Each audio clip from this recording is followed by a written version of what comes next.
Paramashivoham.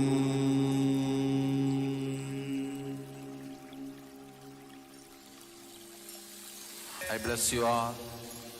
Let you all open all your three eyes.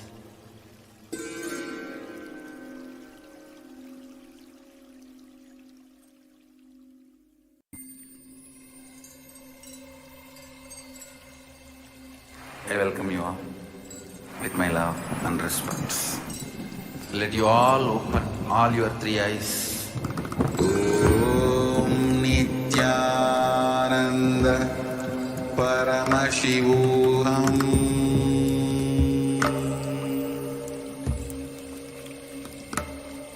Om Nithyananda Paramashivoham.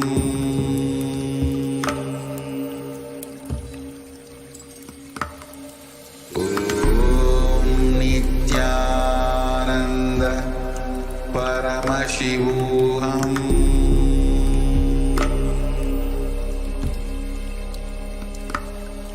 Om Nithyananda Paramashivoham.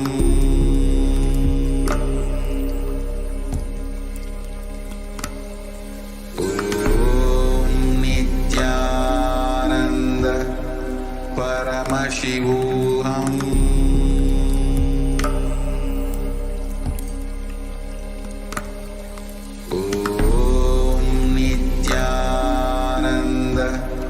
Paramashivoham. Yes. So let us now see the manifesting of the extraordinary Shaktis of Paramashiva.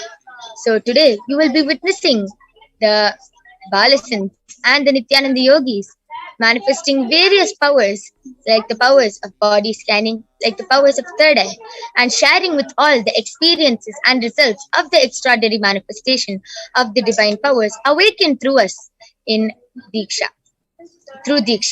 Awakened in us through Diksha.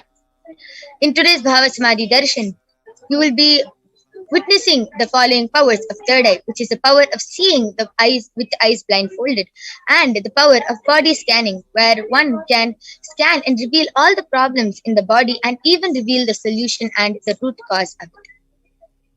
But before we begin, let us see and learn what are Shaktis. In the Vedagamas, the soul scriptures of Hinduism, Paramashiva reveals in elaborate detail that every human being is hardwired to be able to manifest the 463 plus extraordinary Shaktis, and manifesting powers are described as a system, a method, and a science for human beings to explore the various possibilities and powers and have access to the various states of consciousness. Shaktis manifest from the fundamental cognition that you are the divine. You need to manifest the divine. Not that you are a man and you need to reach the divine. So let us see a few differences between Shaktis and Siddhis. All of you would have heard the word Siddhis before. Shaktis express from the space of enlightenment as a side effect of the feeling connection with the divine and high integrity with the Guru. And they are the source of enlightenment. Siddhis are the powers that manifest from intense tapas or penance or enlightenment. Siddhis are on the path of enlightenment. Shaktis are the source of enlightenment. Shaktis manifest through ordinary human beings in an extraordinary way, just with the initiation from the avatar, and they are permanent. Siddhis are not permanent and they may divert you from enlightenment. So who is the source of all these Shaktis? Paramashiva is the primordial divinity in Hinduism, the ultimate reality and cause, which is self-effulgent, Swayam Prakasha, all-pervading, unchanging beyond time, space, form, and causality.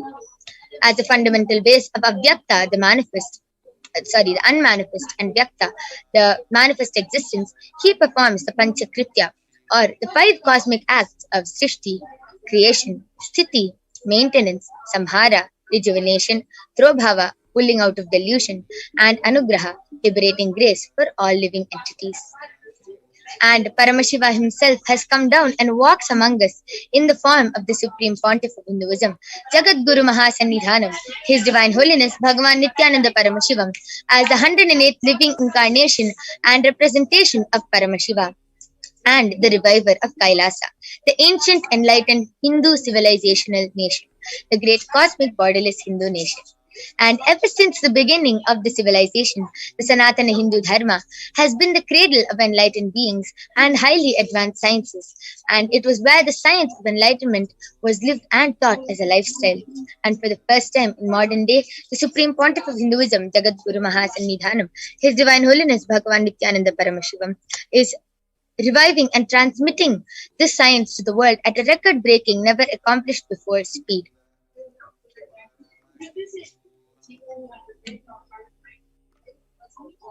So, all of you can see here the Guru Parampara. So, you can see all of Swamiji's gurus who has grown up and made Swamiji who he is right now. The knowledge and the science of manifesting these Shaktis are passed down from one generation to the next through Diksha by the enlightened gurus. The Supreme Pontiff of Hinduism, being recognized as an incarnation at a very young age, was trained and taught to revive these sciences, these initiations and knowledge for billions to manifest the science of power manifestation, of enlightenment and much, much more.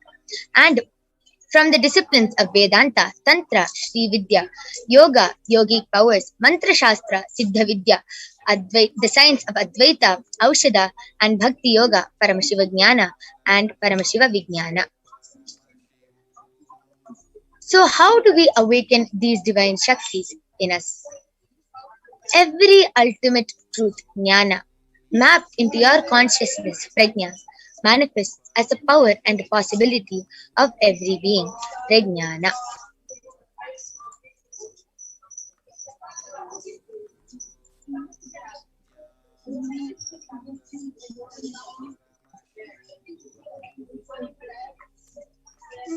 So let us now see a small video on what is Diksha and what happens when we get the Diksha from the avatar, when we get the initiation from the avatar.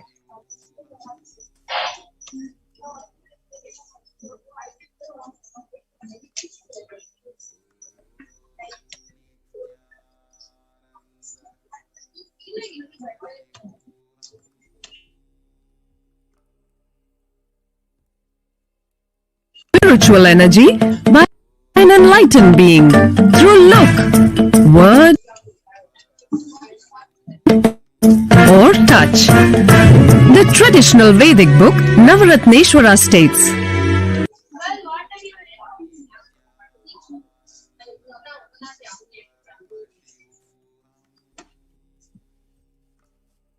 Sarvasamapi Dikshanam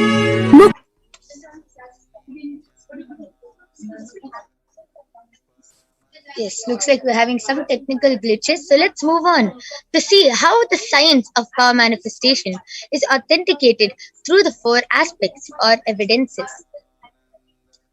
So the first is the Shastra Pramana, the eternal unchangeable truths which are revealed in the source scriptures. Next is the Apta Pramana, the experiences and results of Aptas or the authorities of Hinduism, the Vedic rishis and scientists who have time tested and verified this extraordinary science. Next is the Atma Pramana, or the account of the Supreme Pontiff of Hinduism, Jagadguru Mahasannidhanam, His Divine Holiness Bhagavan Nithyananda Paramashivam, this millennium's avatar's personal experience of power manifestation. And last is the Pratyaksha Pramana, or the empirical evidence from observation and scientific experimentation. So let us see where all these source scriptures, where all these references come from. From the Vedagamas. The Vedagamas is a living applied science. Vedas are the ultimate superior authorities for Hindus. Vedas are the pure science, where the ultimate truths are explained. Agamas are the scriptures where the applied science, the applied knowledge is expanded. Vedas and Agamas, the Vedagamas, are given the status of Shruti as they are directly revealed by Paramashiva. They are the eternal unchangeable truths. And any reference cited from these source scriptures is called the Shastra Pramana. So all the references, all the Pramanas, all the evidences that these powers really exist comes from the source scriptures like the Vedas, the Agamas and the Vedagamas. So without further delay, let us get ready to witness a very exciting demonstration of the power of third eye. But before that, let us see the Sakshi Pramana for the power.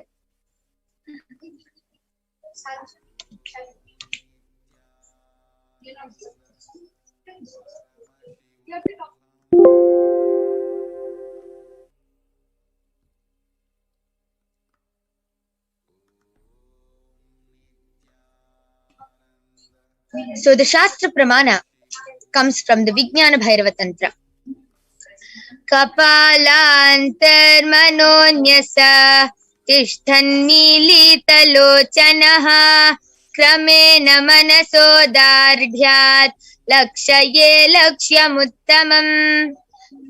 The translation goes, by fixing the mind on the inner space within the crown center and sitting stably without any movement, having the eyes closed in succession, by that stability of the mind and inner space, through the power of third eye, one directly sees the ultimate goal, Lakshyam, and by having the vision beyond the sight that reveals any object or place, attaining the space of oneness with the source cause, Paramashiva. Next is the Apta Pramana, the reference from our ancestors, the Aptas, Rishis and scientists who have time tested and verified this extraordinary science. So this Apta Pramana for the power of third eye comes from the time of the Dwapara Yuga, where Bhagavan Krishna initiates Arjuna into the power of third eye. And in the Hindu Purana of Bhagavad Gita, Bhagavan Krishna initiates Arjuna into the power of third eye to behold his Vishwarupa Darshan, the vision of his cosmic form. And in the 11th chapter of the Bhagavad Gita, Bhagavan Krishna gives his Vishwarupa Darshan, which is completely narrated by Arjuna as he sees it through his the cosmic form through his third eye. Natu mam shakyase drashtum manenaiva swachakshusha divyam dadami te chakshuhu pashya me yogamaishwaram, but you cannot see my cosmic form with these physical eyes of yours, therefore I grant the divine third eye, behold my cosmic opulence. Let us now move on to the Atma Pramana, where Swamiji beautifully shares his experience of how he was able to manifest and see the whole 360-degree vision. So in Swamiji's own words, the first experience that I was able to see everything around me, above me, the whole 360-degree vision, 10 directions below me, everything. I realized not only I was able to see, I was able to feel and experience all of that as me. And last is the Sakshi Pramana, the empirical evidence from observation and scientific experimentation. So when they did a study measure, they compared the metabolic cell activity of the brain in the conscious and meditative states using the PET, the positron emission tomography. So you can see when Swamiji is doing daily activities, high activity is measured in the brain where the third eye is located. And when Swamiji is in the deep state of Samadhi, only the third eye region is active and almost 90% of the rest of the brain is at peace.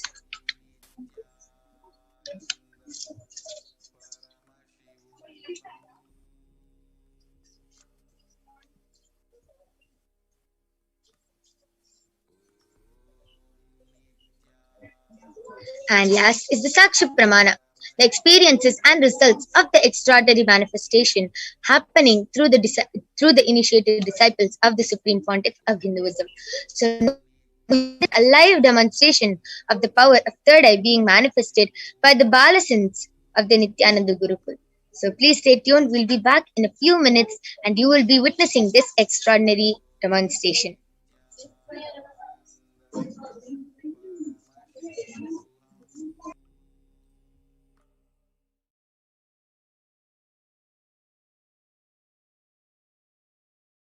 Listen intensely. Life, consciousness in you does not end while your body drops dead. It moves from different universes, vertical time zones, lives in different time zones as per its free will, knowledge, desire,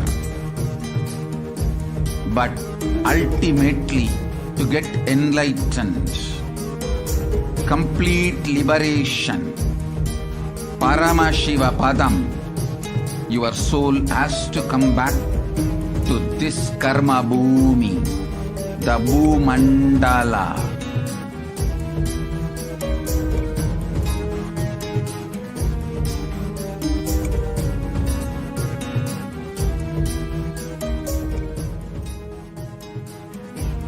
This Bhumandala and the Jati ecosystems, the caste ecosystems, Hindu, Jnana, Sannyasa, Yoga, Grihastha, multiple spiritual ecosystems are created for the souls to come back and rebirth and grow more and more towards enlightenment easily, quickly, in accelerated speed and space.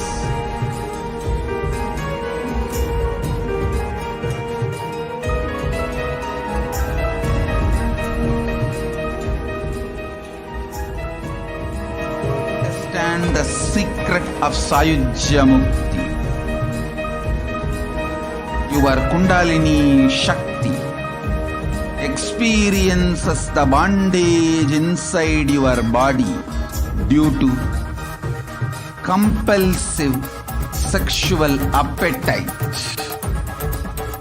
All the male bodies building intense yogic body through yoga and pranayama, building the mind of Tyaga-centric, will heal your compulsive sexual appetite and make you reach Sayujya.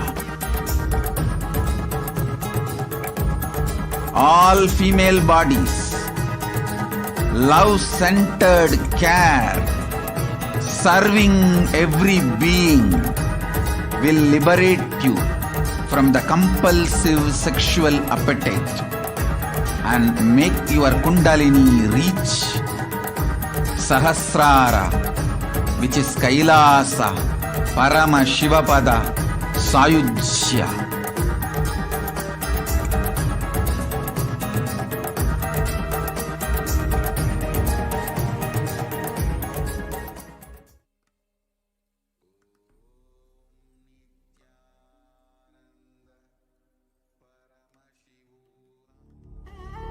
What I mean by the word Kailasa, listen intensely. Enlightenment ecosystem, literally enlightenment itself, in your own home, wherever you are. If you cannot come to Kailasa, it's okay. Kailasa can come to you. Kailasa coming to you is Kailasa.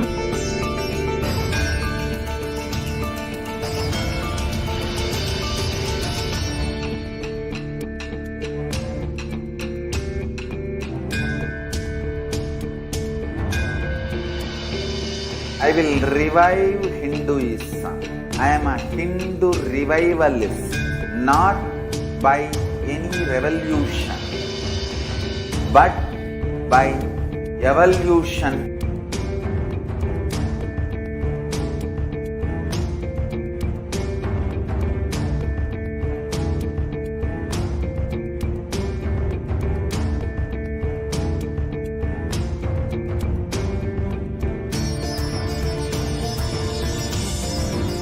And setting model community.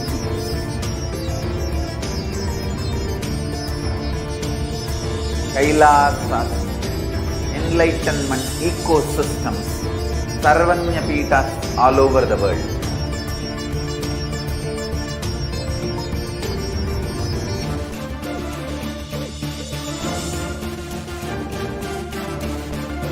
All powerful cognition, knowledge, only when you live power manifestation and possibilities manifestation happens. It's a fundamental truth.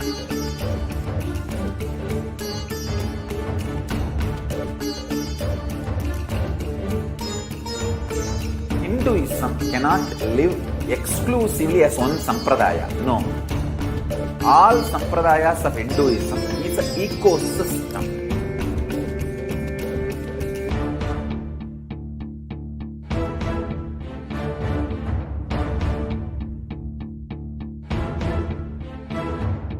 So don't keep quiet thinking that if one sampradaya is attacked, only that sampradaya is going to be affected. All of us are ecosystem.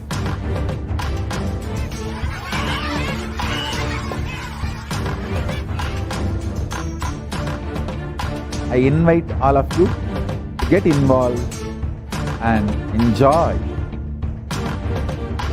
Hinduism by the principle of Dharmo Rakshati Rakshitaha. When you protect Dharma, Dharma protects you. We will make the whole planet flourish spiritually. The spiritual prosperity will happen to the whole planet. We all have to coexist together.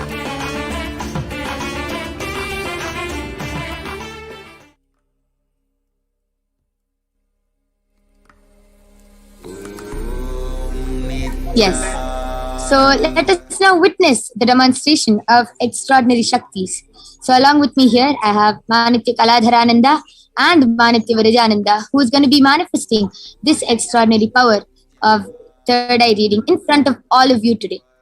So you can see that along with me here, I have an eye band, and in front is a complete opaque sheet, and behind is a thick sponge. You can see under there is no gap between the sponge and the eye band and the opaque sheet. You can see it's completely covered from all sides. There is no possible way of light entering through this eye band. This is actually an ophthalmologist certified eye band, certified and tested by one of the top 10 hospitals of India. And it is actually used for people who have insomnia and who find it really hard to sleep with light. So it is medically and scientifically proven that no light can enter in this eye band, even with the eyes open inside. So this is the eye band I'll be placing on Manitya Virajananda's eyes and Manitya Kaladharananda's eyes. So now I'll be blindfolding them. And you can also see the side view. You can see that there's nobody around Ma Kaladhara and Ma Virija. You can see the side view. I request the side view to be projected. Yes. So you can see that there's nothing around Ma Virija and Ma Kaladhara. And I request both of you to turn to your right and left so you can show that there's no wires. There's no wires hanging from anywhere. It is just them. Yes. So now I'll be placing the eye band, and once again I'm showing it before blindfolding her.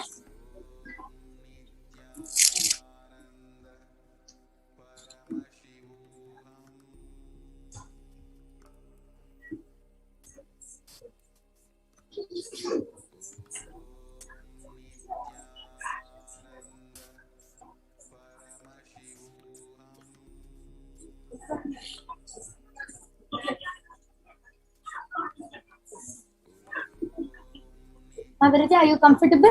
Yeah. Yes, so Ma Virija is comfortable. You can see that her eyes are completely blindfolded. Now I'll be blindfolding Ma Kaladhara. You can see the eye band before I blindfold her.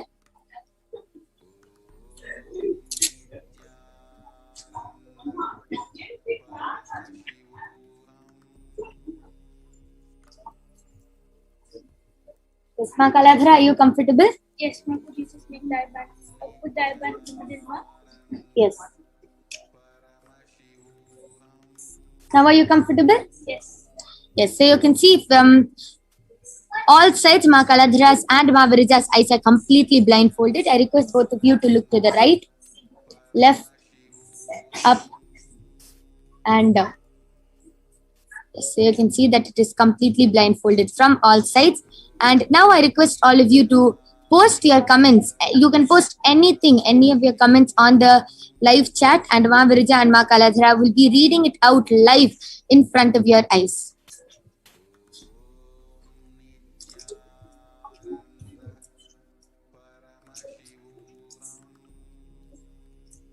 I request all of you to start posting your comments.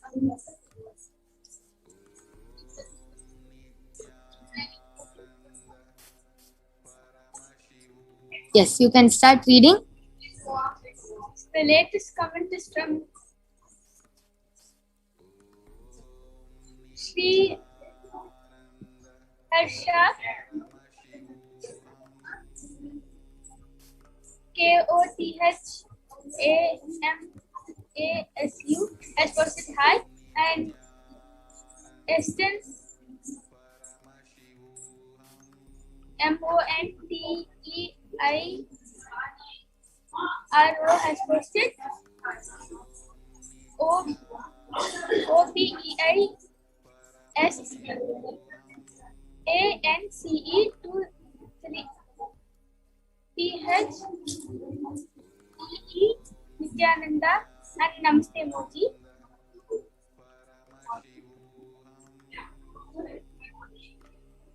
Ismavarija, you can also read.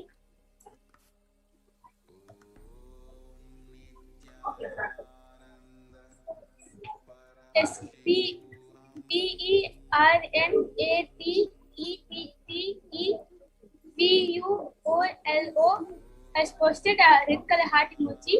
Sri Harsha KOTHAMASU has posted hi to Paul, and Lakshmi Tanspant has posted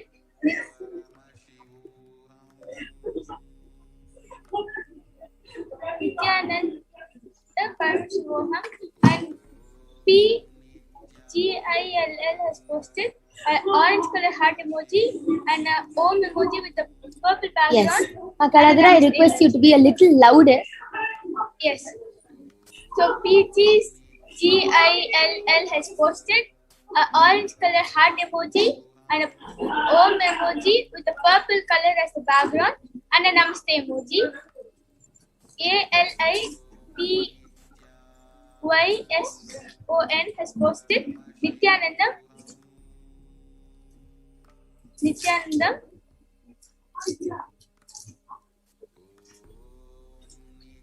Where are you? And ALITYSON has again posted where's you? And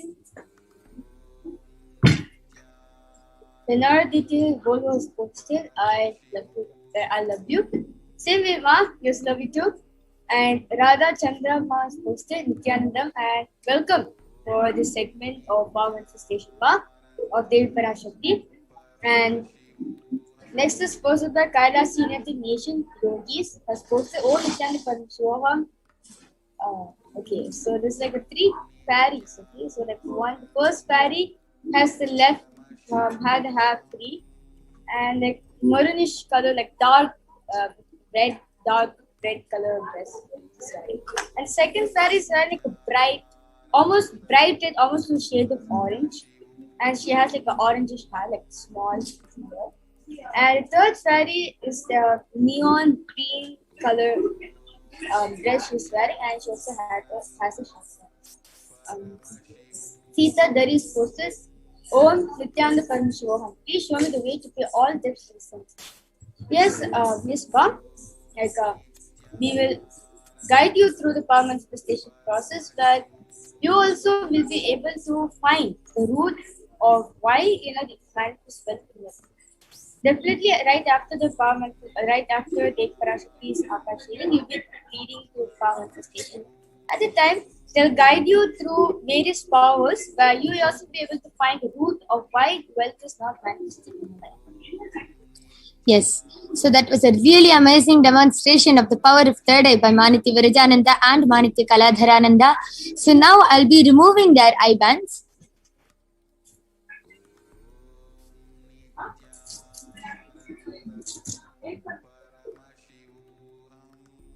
Yes, so you can see Mavirija's eye band is completely intact.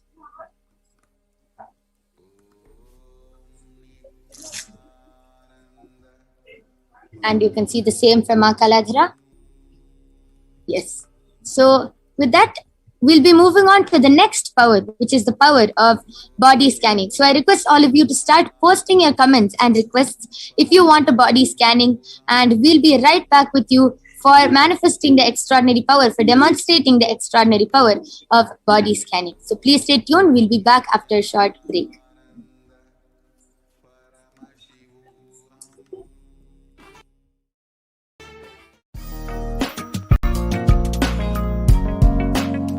We get you health. We get you ability to build beautiful relationships in your life. We get you direct spiritual support, and we make sure you become wealthy.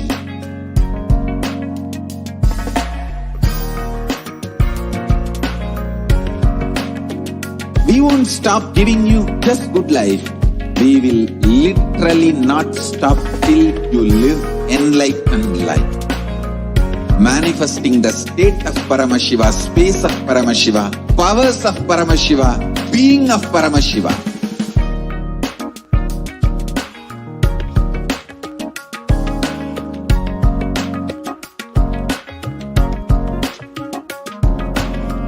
Whole world should become Kailasians. I want the whole world to know Hindus have something great to contribute to the world.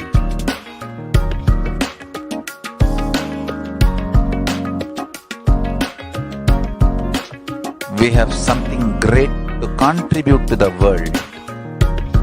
Let us do that.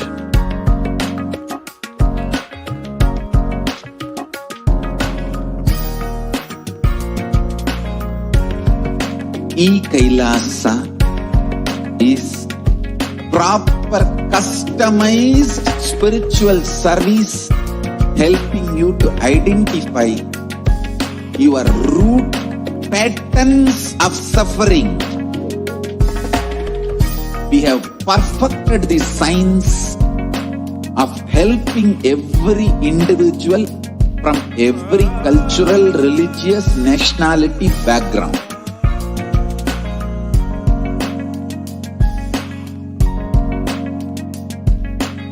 You will have lowest reactionary assumptions, highest awakened response, alive response for life continuously.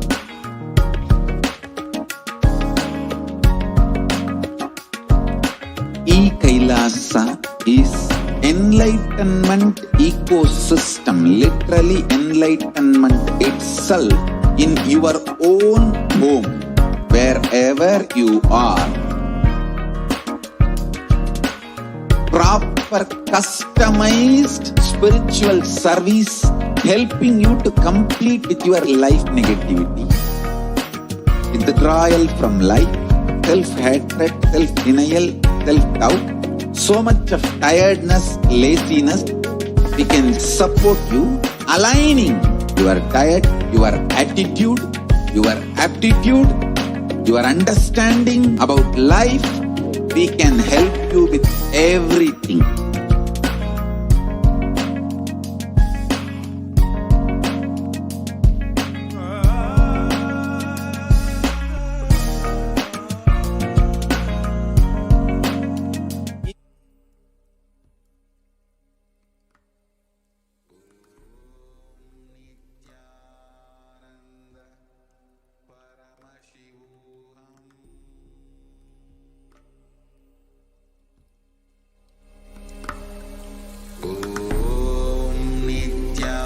Nithyananda Paramashivoham.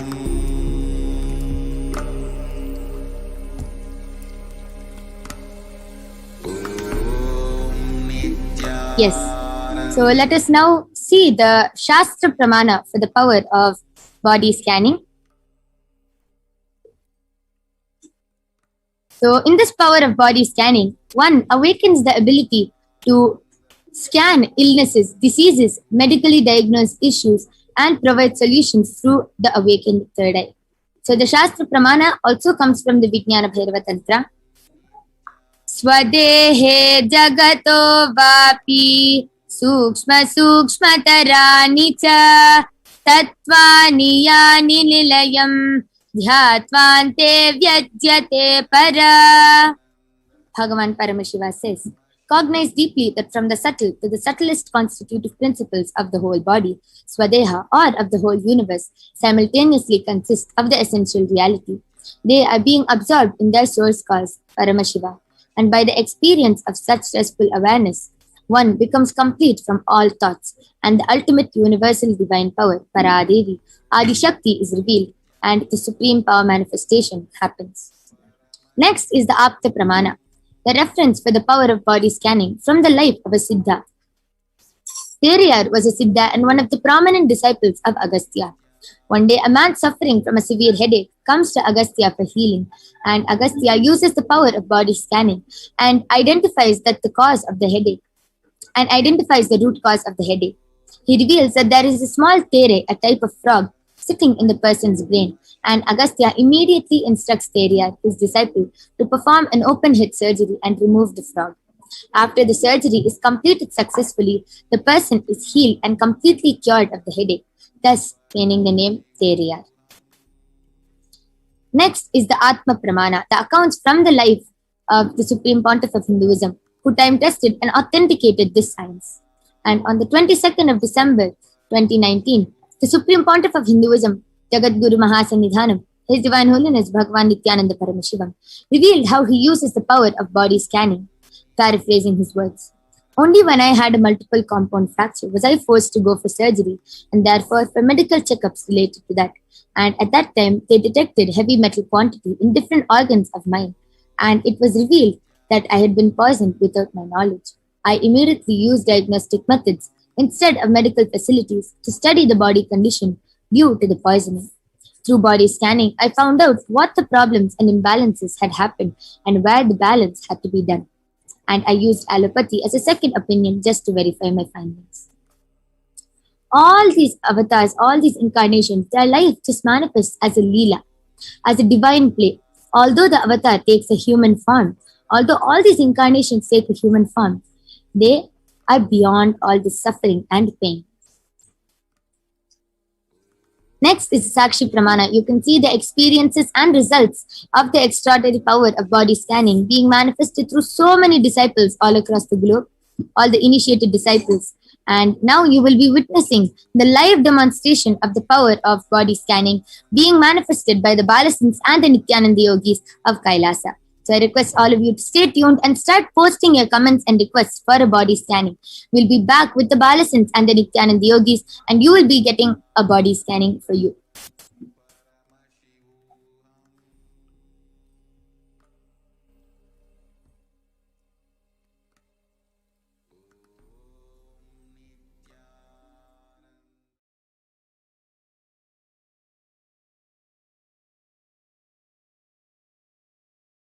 Listen intensely. Life, consciousness in you does not end while your body drops dead. It moves from different universes, vertical time zones, lives in different time zones as per its free will, knowledge, desire, but ultimately to get enlightened, complete liberation, Paramashiva Padam, your soul has to come back to this karma bhumi, the Bhumandala.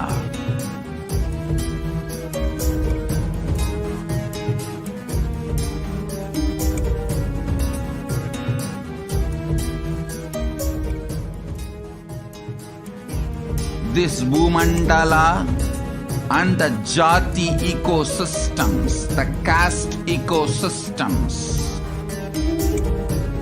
Hindu, Jnana, Sannyasa, Yoga, Grihastha, multiple spiritual ecosystems are created for the souls to come back and rebirth and grow more and more towards enlightenment easily, quickly, in accelerated speed and space.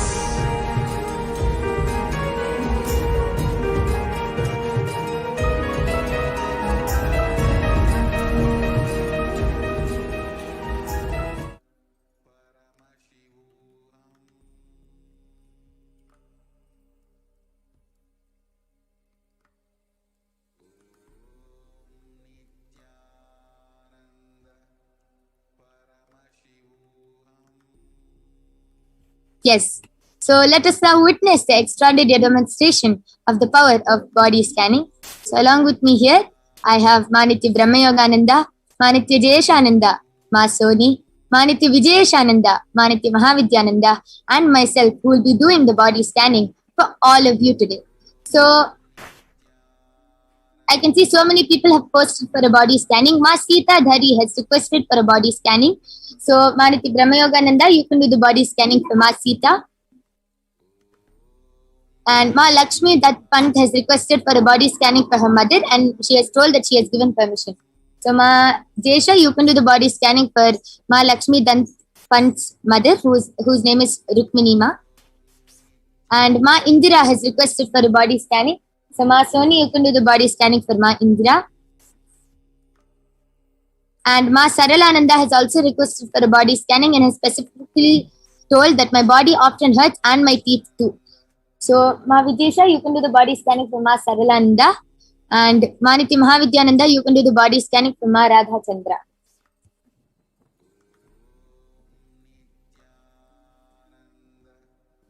So I request all of you to stay tuned as all the Balasins and the Nithyananda Yogis are scanning your body and will be revealing as soon as Paramashiva has revealed.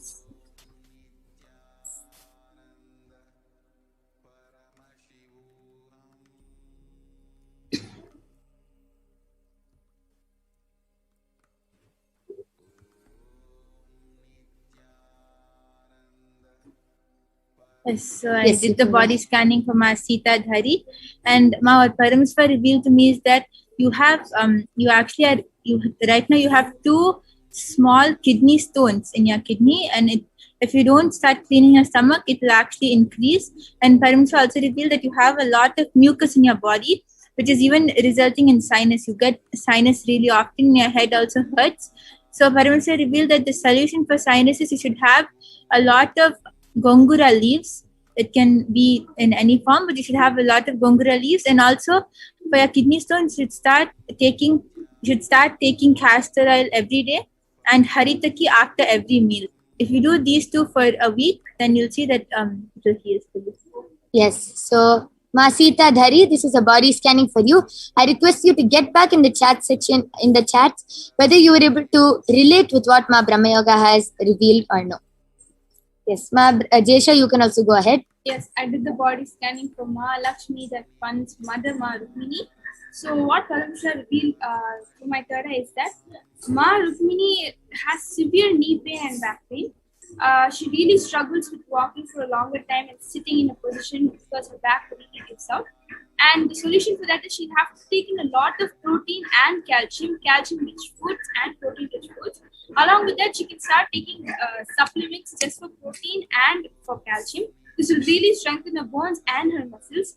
Another thing the Paramashiva revealed is that she has a layer of bile in her stomach that makes her feel like puking always. She feels the urge to vomit often because of this bile in the stomach. There is more acidity there in the stomach, and for that Paramashiva revealed she'll have to take in a lot of water to neutralize that, and at the same time she'll have to take castor oil in the morning to flush that bile or the extra acidity that is there in the stomach out. And Ma Rukmini also doesn't have a proper body posture. It's not erect. That is because she is not sitting in a position where she can keep a head, neck, spine in a straight line.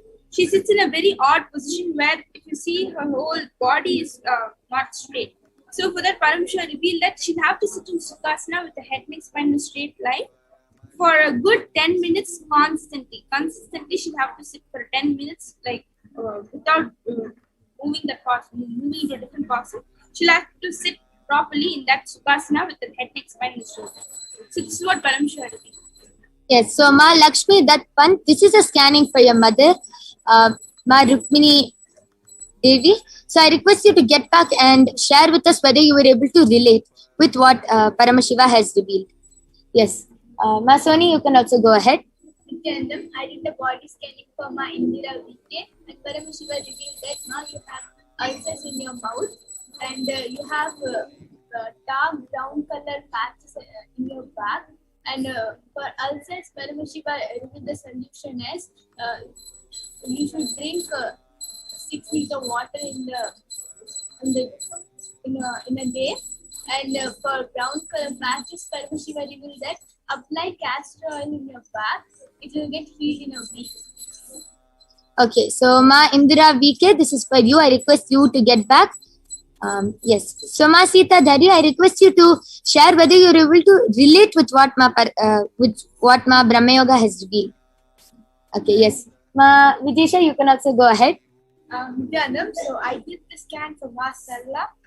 So what Paramashiva revealed regarding the body is, number one, Paramashiva very clearly revealed that the joints are very stiff, especially after a good night's sleep. When you wake up in the morning, there's a lot of stiffness in the joints. And it's almost as if the bones are not getting what they need. So there is, what Paramashiva revealed as a solution is to add warm castor oil with vitamin E oil and at least 3 times a week to apply it all over the body and massage it very, very nicely, massage it all over, especially in the joint area, the neck and the lower legs. So all these areas have to be concentrated on and the oil has to be nicely massaged. Number 2, also consumption of warm water during the day with a little bit of mint leaves in it. That also will help with the body not to hurt. And as for the teeth, Paramashiva revealed to use haritaki and salt. Mix it in a little quantity and apply it all over the teeth and the gums region. I'm seeing the Paramashiva revealed. The gums are very, very weak. So to apply the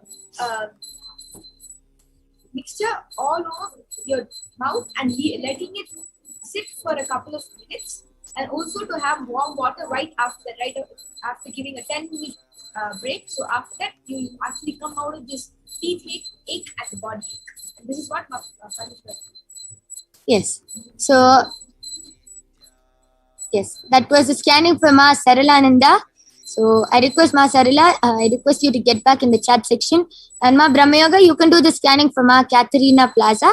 She has requested for a body scanning. And Karthik Rajputaya has requested Vidhi Rajput, my uncle's daughter, wants a body scanning. Please scan her. So Ma Jesha, you can do the scanning for Vidhi Rajput. And Edson Monterio has requested for a body scanning and specifically has requested, please scan my brain. I have been forgetting things. So Ma Soni, you can do the body scanning for Edson Monterio. Ma Sumi Murali has also requested for a body scanning and specifically has requested for a scan for her eyes. So Ma Vidisha, you can do the body scanning for Ma Sumi Murali. And Shiva has posted, Namaste, can I have a body scanning for my friend Terence? He gave me the permission to ask. Thank you. So Ma Mahavidya, you can do the scanning for Terence Aya. Yes. And Shiva Aya, I request you to post your legal name and request you to confirm your legal name. Yes, so first let me also reply to Ma Radha. Ma Radha Chandra, this is a body scan for you, Ma. So very clearly Paramashiva is revealing your overall health is good, immunity is also building. Also while Mahavidya was scanning, Paramashiva is showing your body structure. So I hope you're watching us now. What Paramashiva is showing is as you walk, so just watch my shoulders, as you walk your shoulders are bent and that is causing a lower back pain in you. So please immediately just stretch your shoulders out. That will heal your pain. It will straighten your spine and heal your lower back pain. So just keep your shoulders straight back. It will heal your pain. That is number 1. Number 2, Ma, you recently changed the footwear that you wear. So instead of normal slippers, you're wearing those flip-ons where the whole foot goes in and then it's like a cap on top and then the flip on the bottom. So these flip-ons, what it's making you do is you're walking, as you walk, you're sliding. You're not raising your feet.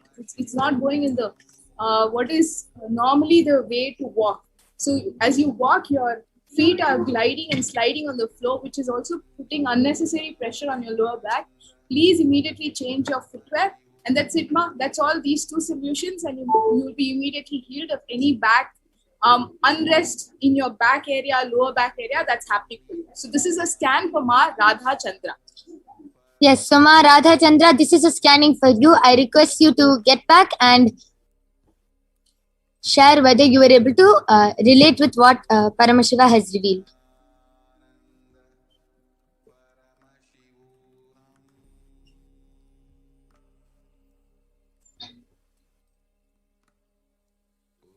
Okay, so Lakshmi Dutt Pant has gotten back telling, thank you, Ma. She is suffering from such pain as what you have seen in the body scanning. Yes, so just tell her to follow the solution which Paramashiva has given and she will completely be healed, Ma.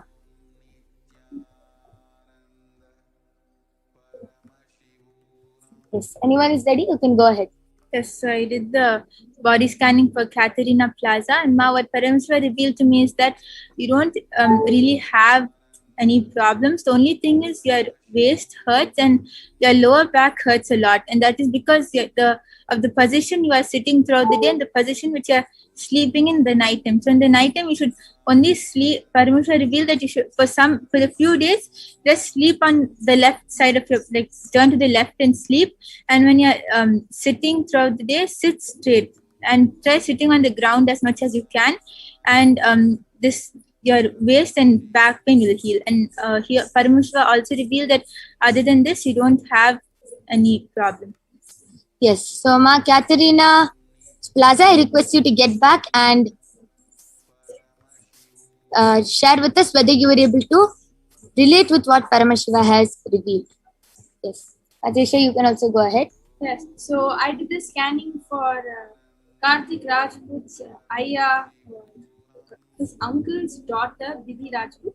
So what Paramashiva revealed through my third eye is that what Ma is going through is she's been experiencing teeth pain, especially the last ones, and she's been experiencing even bleeding gums, and that's because of the deficiency of vitamin C. She'll have to take in a lot of foods rich in vitamin C, and this will really stop, including the teeth pain or teeth ache that she's going through. And another thing is that Ma Vidhi has almost like a flat feet. So hence, when she stands for a longer period of time, her the whole pressure goes down to her feet and starts hurting. So what Paramashiva revealed is that she can actually soak her feet in warm hot water for a good 10 minutes, and after that she can apply castor oil on the soles and her complete feet, and she can in the night she can do this and she can go to sleep. This will really reduce the pain also. Yes, so Karthik Raj. Sorry, and apart from that, Ma Vidhi is not going through anything. These are only two things Paramashiva revealed. Okay, so Karthik Rajputaya, this was a scanning for your uncle's daughter. I request you to get back and share with us whether you were able to relate with what Paramashiva has revealed. And Ma Oma Dhari has requested for a repeat of the remedies which was told for her. So Ma Brahmayoga, I request you to repeat the solution. Yes, so Paramashiva revealed that Ma for your kidney stones, you should take castor oil every day and haritaki after every meal. And for the sinus you're having, you should have as much of gongura leaves as you can.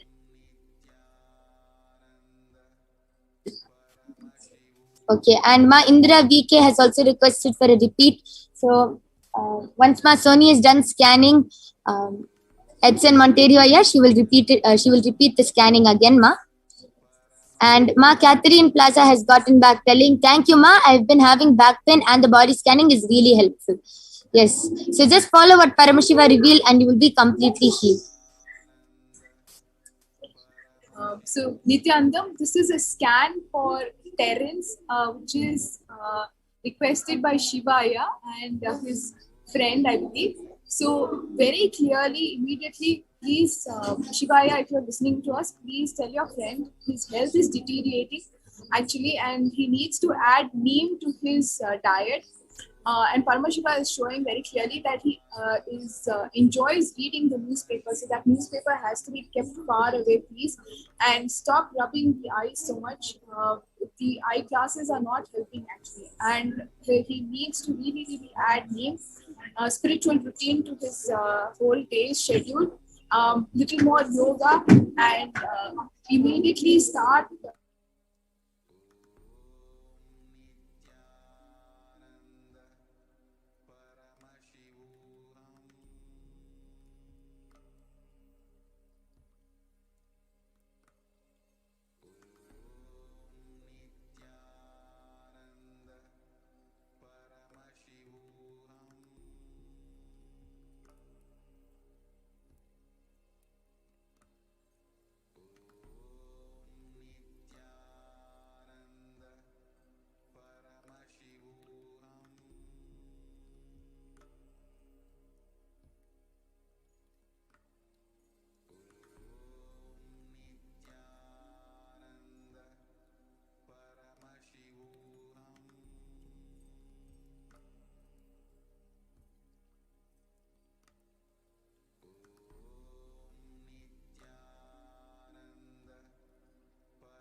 Yes. Sorry for the technical glitch.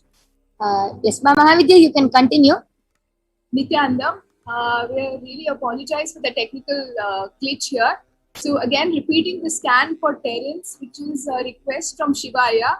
Aya, please tell your friend that his health is deteriorating and he needs to immediately add neem and spiritual routine to his schedule and diet, and to stop rubbing his eyes so much and keep the newspaper away as he sits. Yes. So this is a scanning for Terence Aya. So Shiva Aya, I request you to get back and confirm whether you are able to relate to what Paramashiva has revealed. And Ma Soni, you can also go ahead. And I also request you to repeat Ma Indira VK's body scanning. She has told she was not able to hear it clearly. I did the body scanning for Epson Aya, and Paramashiva repeated that you don't have any brain problem. It's just too much worries, that's why you are getting something. And Paramashiva revealed that you have your joint and your elbow hurts, and for that Paramashiva revealed solution as you can apply warm cancer your joints and your elbows. Okay, so Ma Indira VK, Paramashiva has revealed that your joints, your elbows, and sorry, Edson Monteria, yeah. Paramashiva has revealed that your joints hurt, like your head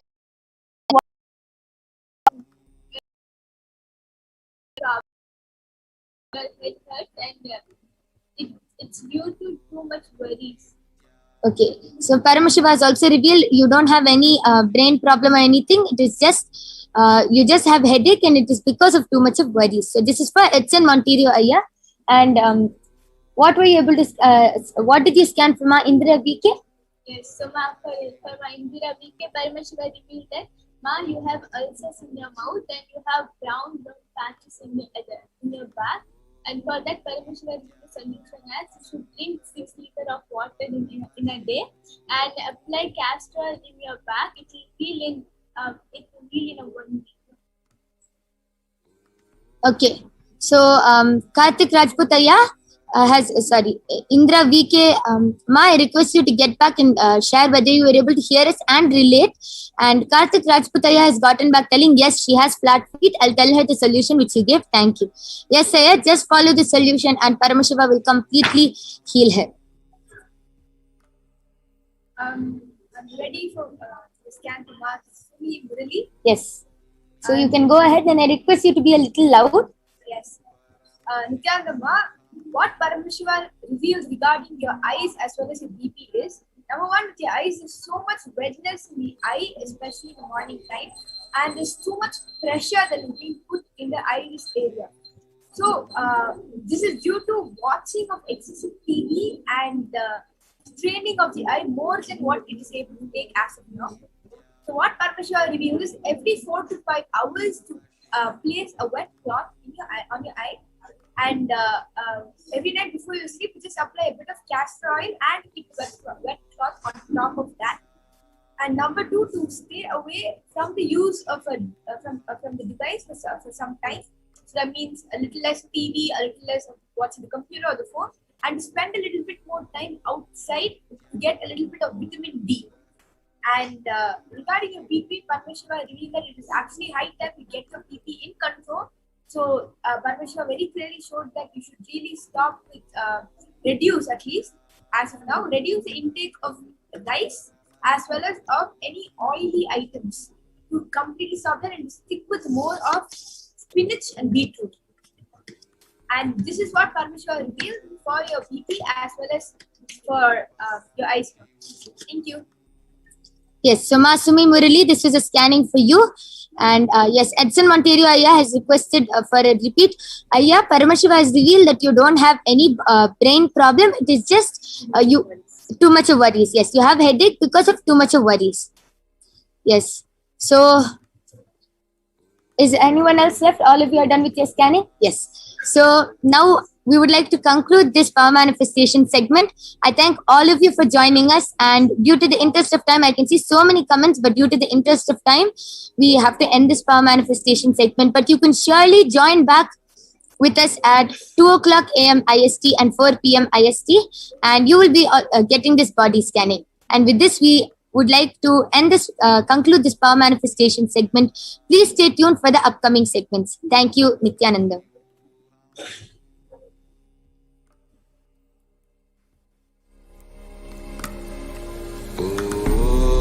Nithyananda Paramashivoham.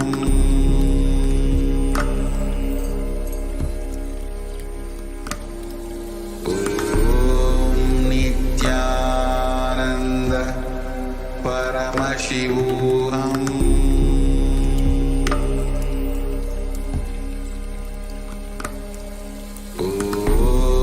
Nithyananda Paramashivoham.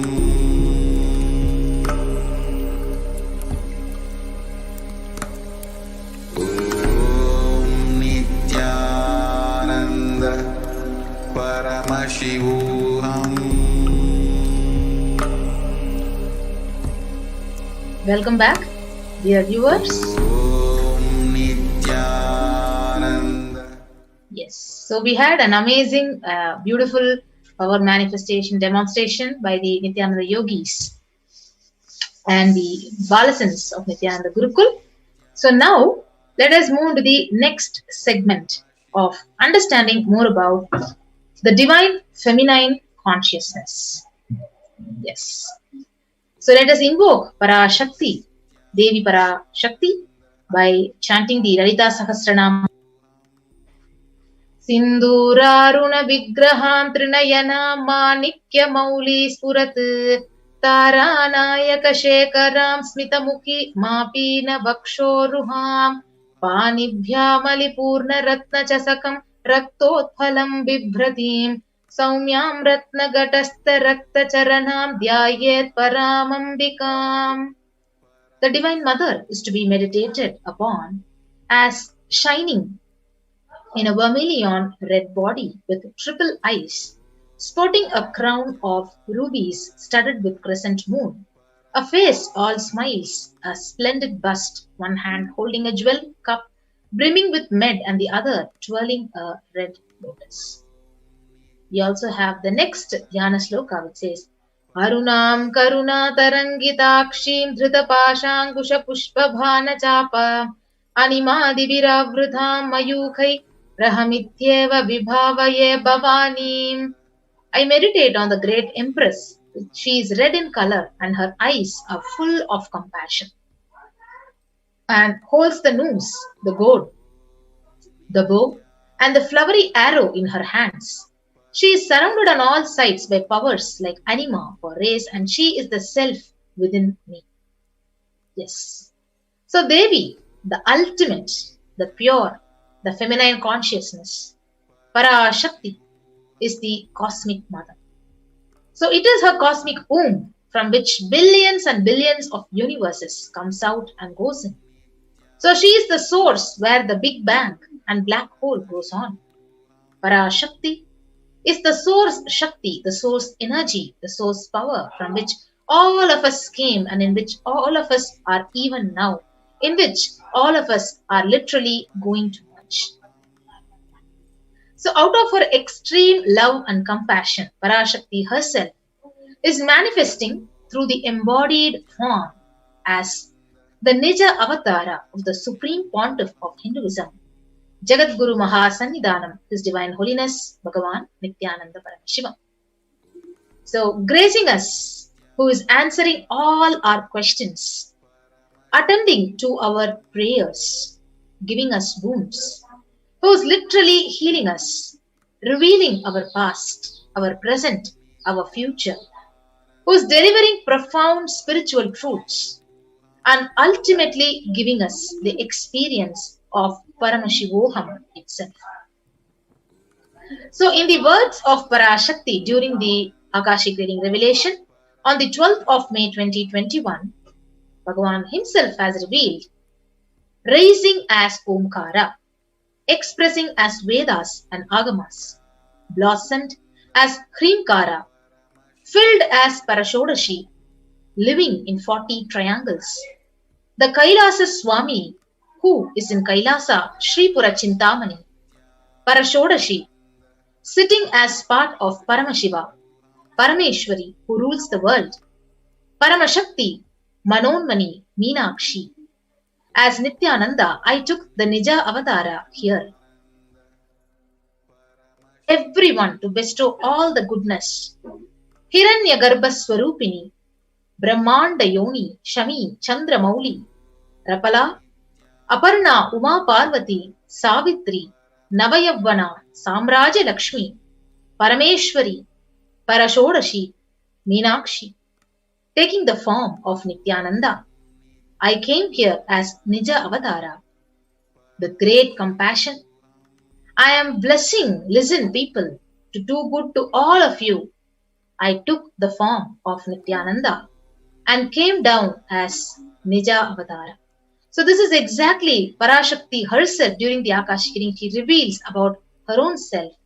And this is one more revelation on the 30th of April 2021 where Parashakti says, rising in Omkara, blossoming as Shiva, Shiva manifesting as source of existence, powers of existence, expression of existence.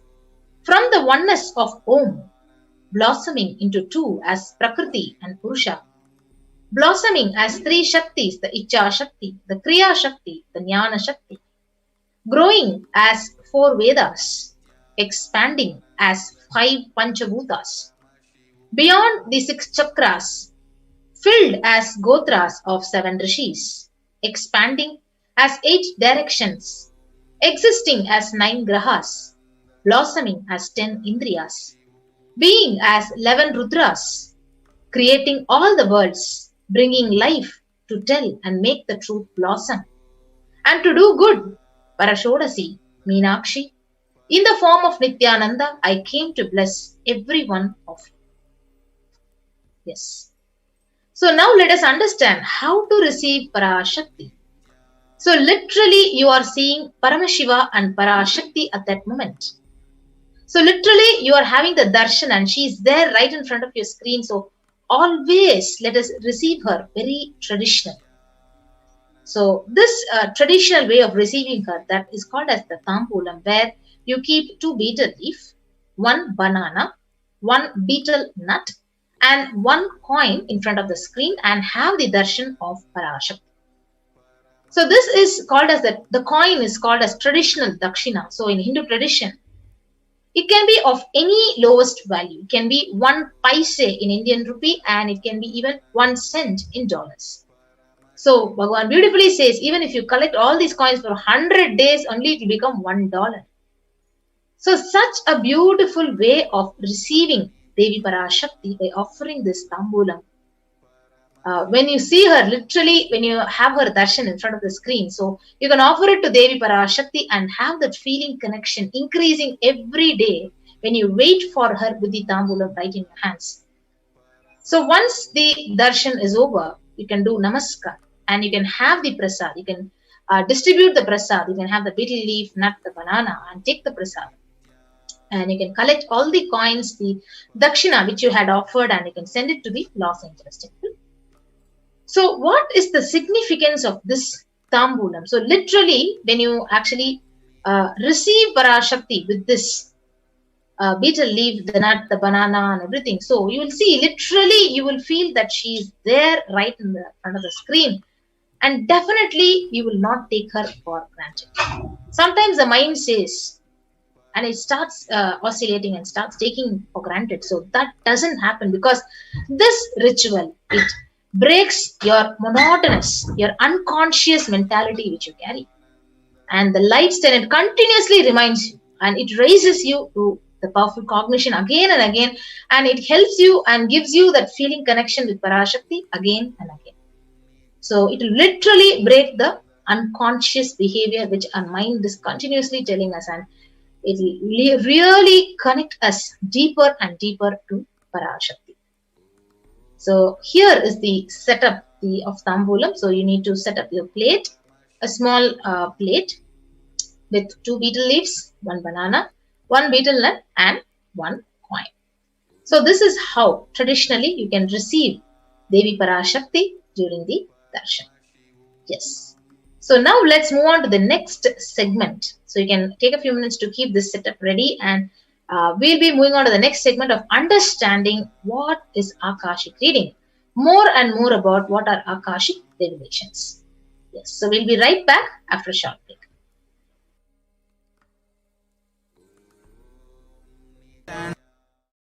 The secret of Sayujya Mukti. Your Kundalini Shakti experiences the bondage inside your body due to compulsive sexual appetite. All the male bodies building intense yogic body through yoga and pranayama, building the mind of Tyaga centric, will heal your compulsive sexual appetite and make you reach Sayujya. All female bodies, love-centered care, serving every being will liberate you from the compulsive sexual appetite and make your Kundalini reach Sahasrara, which is Kailasa, Paramashivoham, Sayujya.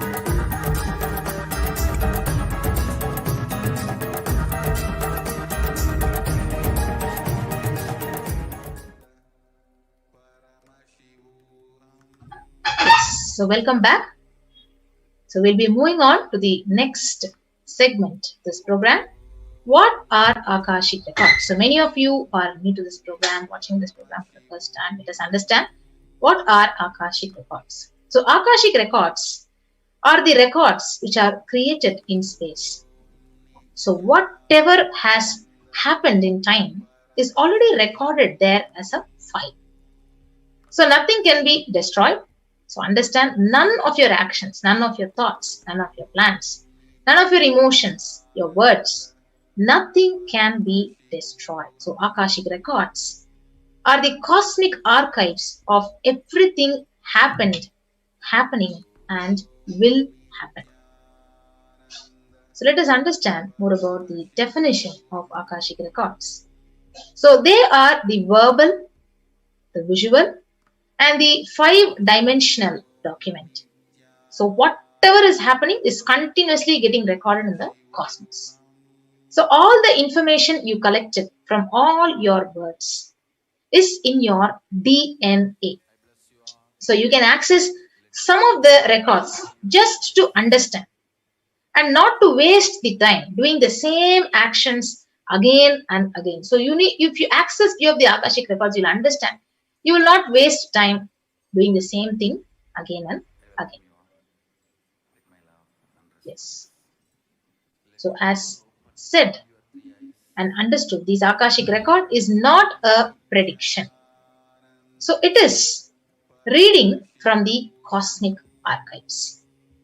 So there is no such thing as the past, present and future, and beyond space. Creation and destruction happen simultaneously. So in the dimension of time starts the past, the present and future. But in Akashic records, if you take, there is no past, present and future. So whatever has happened, whatever is happening and whatever is yet to happen is clearly already recorded. Yes. So in Swamiji's own words, he says, nobody has a right on these readings. Nobody has a right to manipulate these readings. Nobody has a right to interpret and comment on these readings. So they are complete unto themselves. So for anyone to live in tune with the cosmos, the Jivan Mukti, the living enlightenment, it does not need any special practice other than just listening to these great readings again and again and again. So when you listen to these great readings, naturally, your negative logic is deeply penetrated, it is broken, and the great truths, it literally settle in your inner space and they make you live Jivan. They literally make you live enlightenment. So that is what happens when you again and again listen to these great Akashic readings. Yes. So only an avatar can decode the Akashic reading. So as an avatar of Paramashiva himself, the Supreme Pontiff of Hinduism has graced the humanity with the blessings and darshan in the form of Devi Parashakti, revealing answers to all your questions or whatever questions you're asking, to the yearning of seekers as solutions, as breakthroughs, and liberating the humanity from pain, from suffering, and literally whatever you're asking for and yearning for, she is completely removing your pain and suffering. So we need to understand. So when the Akashic reading session is happening, literally whatever Parashakti is revealing is not just an answer to your question, but it is a karmic breakthrough, literally, for the person who is receiving the Akashic reading. So that is the most important point we need to understand. So now let us move on to the scriptural reference to manifest the power of Akashic reading. So from the Vijnana Bhairava Tantra, Dharana 61 and Sutra 84, let us chant the verse. Akasham vimalam pashyan kritva drishtim nirantaram shabdhatma takshana devi bhairavam vapurapnuyat.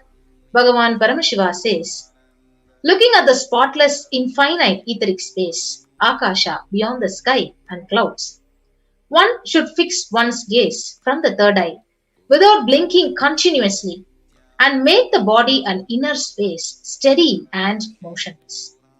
In that very moment, O Devi, one attains the nature and powers of the infinite space, Bhairava.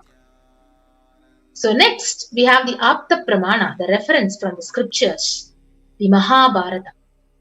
So in the Hindu Purana, Mahabharata, it narrates the story of the sage Maitreya, who reveals the secrets of Vidura and the story of his birth in the human form and why he is suffering, all the reasons for his suffering. So the sage Maitreya, he accessed the Akashic records and he told Vidura that he was not an ordinary man, but was in fact an incarnation of the Lord of Death, the Yamaraja himself. So he was to play the part of a so-called Sudra for at least 100 years, just because of the curse of one of the Munis, the Manduka Muni. So this was the revelation for the Vidura in Mahabharata. So the next is benefits. So if you see, all your karmas, whatever you have collected in all your births is actually recorded in your DNA. So you can access some of them to understand why is the way your life is happening and not to waste your time doing the same actions again and again.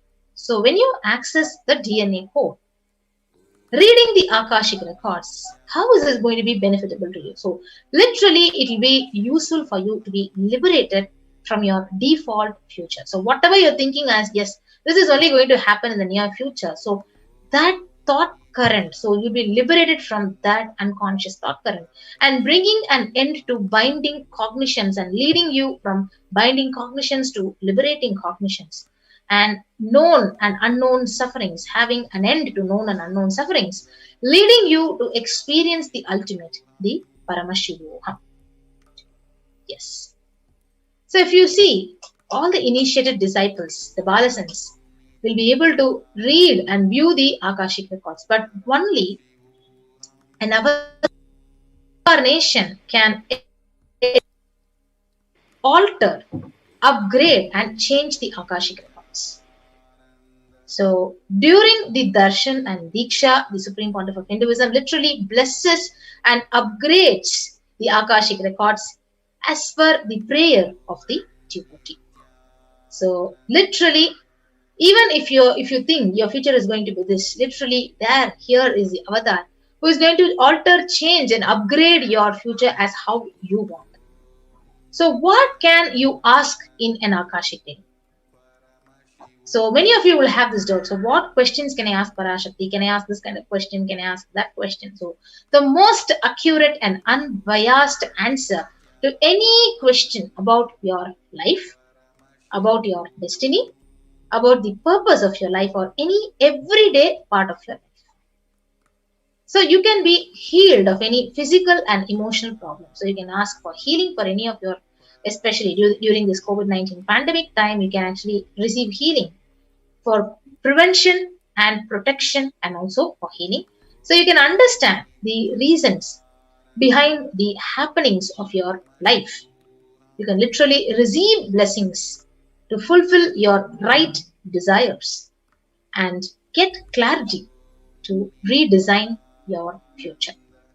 So this is where whatever you want to ask Parashakti, so regarding your health, your mental health, or your job, your career, so why is something is happening in your life, the reason behind that, what is your destiny, what is the purpose of your life, so whatever clarity you need, you can ask Parashakti. Yes, so with that, now let us get ready to receive Parashakti. So you can also post your questions when the live Akashic reading session is happening with Devi Parashakti. So now we will be watching few of the Devi Parashakti's Akashic reading revelations in the near past, the past few days. So whatever Parashakti has revealed to the world, and let us witness and let us watch some of the Akashic readings directly from Parashakti after a short break.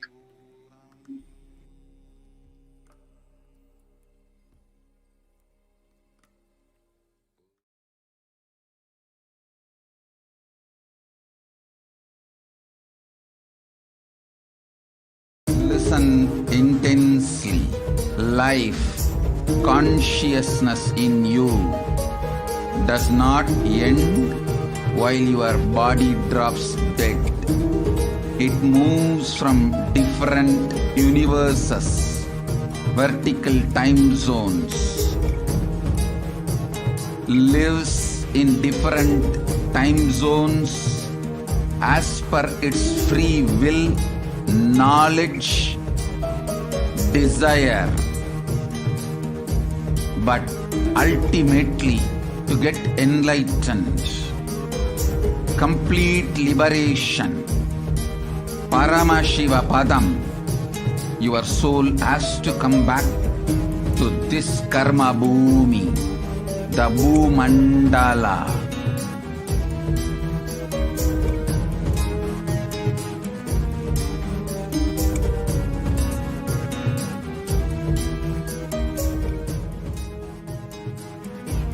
This Bhumandala and the Jati ecosystems, the caste ecosystems, Hindu, Jnana, Sannyasa, Yoga, Grihastha, multiple spiritual ecosystems are created for the souls to come back and rebirth and grow more and more towards enlightenment easily, quickly, in accelerated speed and space.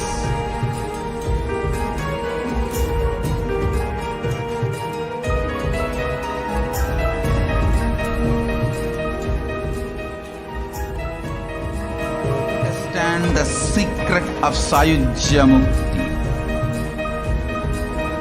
Your Kundalini Shakti experiences the bondage inside your body due to compulsive sexual appetite.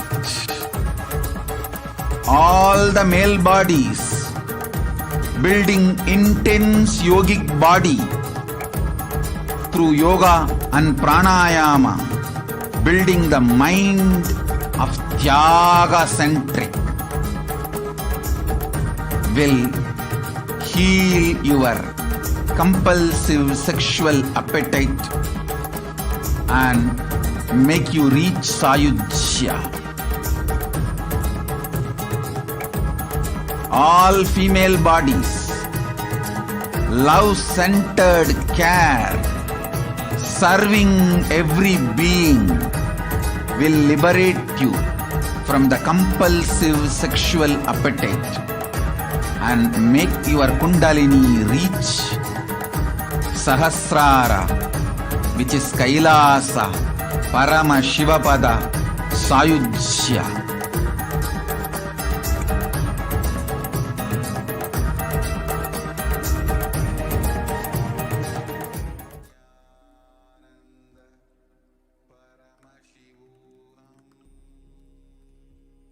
Yes, Nithyananda everyone, welcome back. So now in this segment, so we will be watching few of the Devi Parashakti's direct revelations to the world. So recently on the 8th of June, Parashakti has revealed how to protect your life during this impending COVID-19 pandemic that is killing the whole world of humanity. So let us listen to her, and followed by that, we will be understanding the translation in English.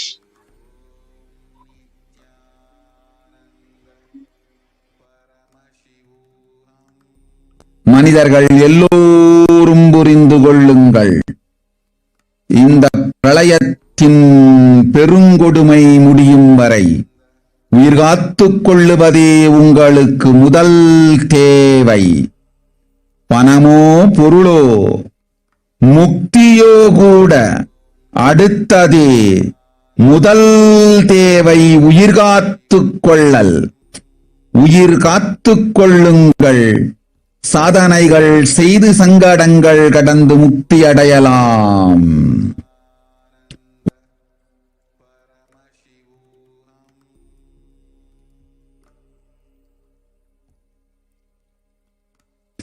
மனிதர்கள் எல்லோரும்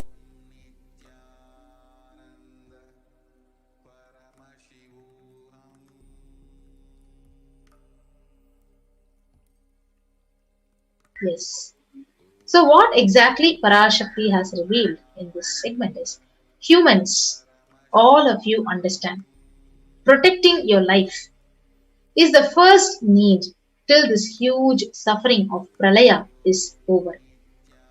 Money or wealth, even mukti comes next. Saving your life is the first need. So save your life. You can do sadhana. You can go beyond sufferings and attain liberation. So this is what exactly Parashakti had revealed. And we can also watch one more video clip where Parashakti is revealing the secrets of the universe. Listen intensely. I will reveal the secret of the universe and its expansion. Life, consciousness in you does not end while your body drops dead. It moves from different universes, vertical time zones, lives in different time zones as per its free will, knowledge, desire, but ultimately to get enlightened, complete liberation, Paramashivoham, your soul has to come back to this karma bhumi, the Bhumandala. This Bhumandala and the jati ecosystems, the caste ecosystems, Hindu, Jnana, Sannyasa, Yoga, Grihastha, multiple spiritual ecosystems are created for the souls to come back and rebirth and grow more and more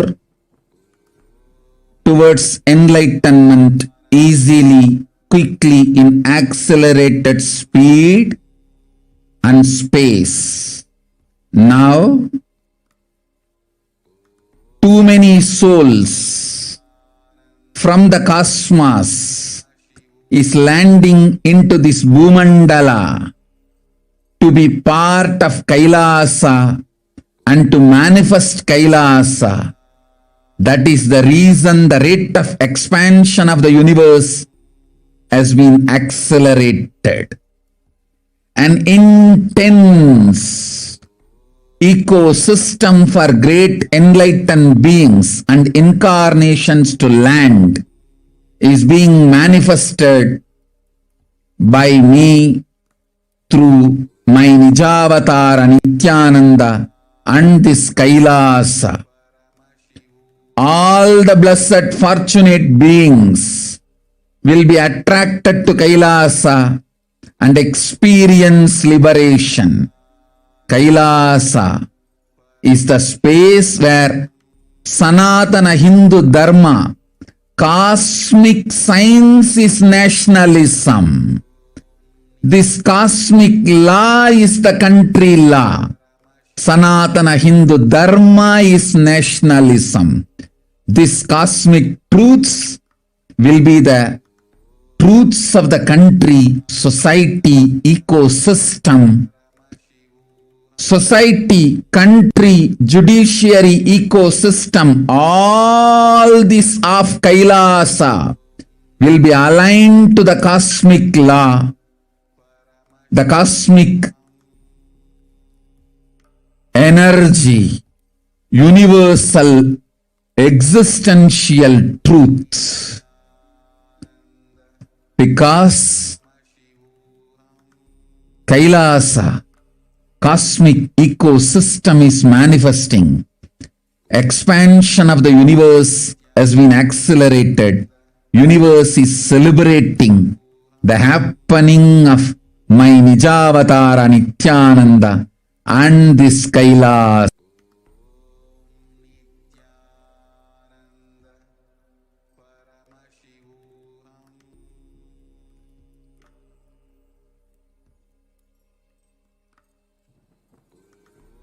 Yes. So let us understand what Parashakti has revealed. So she has said, listen intensely. I will reveal the secret of the universe and its expansion. Life, consciousness in you does not end while your body drops dead. It moves from different universes, vertical time zones, lives in different time zones as per its free will, knowledge and desire. But ultimately to get enlightened, complete liberation. Paramashiva Padam, your soul has to come back to this Karma Bhumi, the Bhu Mandala. So this Bhu Mandala and the Jati ecosystems, the caste ecosystems, the Hindu, the Jnana, the Sannyasa, Yoga, Grihastha, multiple spiritual ecosystems are created for the souls to come back and rebirth and grow more and more towards enlightenment quickly, easily, in accelerated speed and space. Now, too many souls from the cosmos is landing into this Bhu Mandala to be a part of the Kailasa and to manifest Kailasa. That is the reason the rate of expansion of universe has been accelerated. An intense ecosystem for the great enlightened beings and incarnations to land is being manifested by me through my Nija Avatara Nithyananda and this Kailasa. All the blessed fortunate beings will be attracted to Kailasa and experience liberation.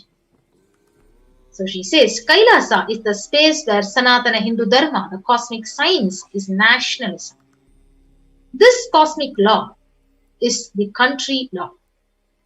Sanatana Hindu Dharma is the nationalism. This cosmic truths will be truths of the country, society, ecosystem.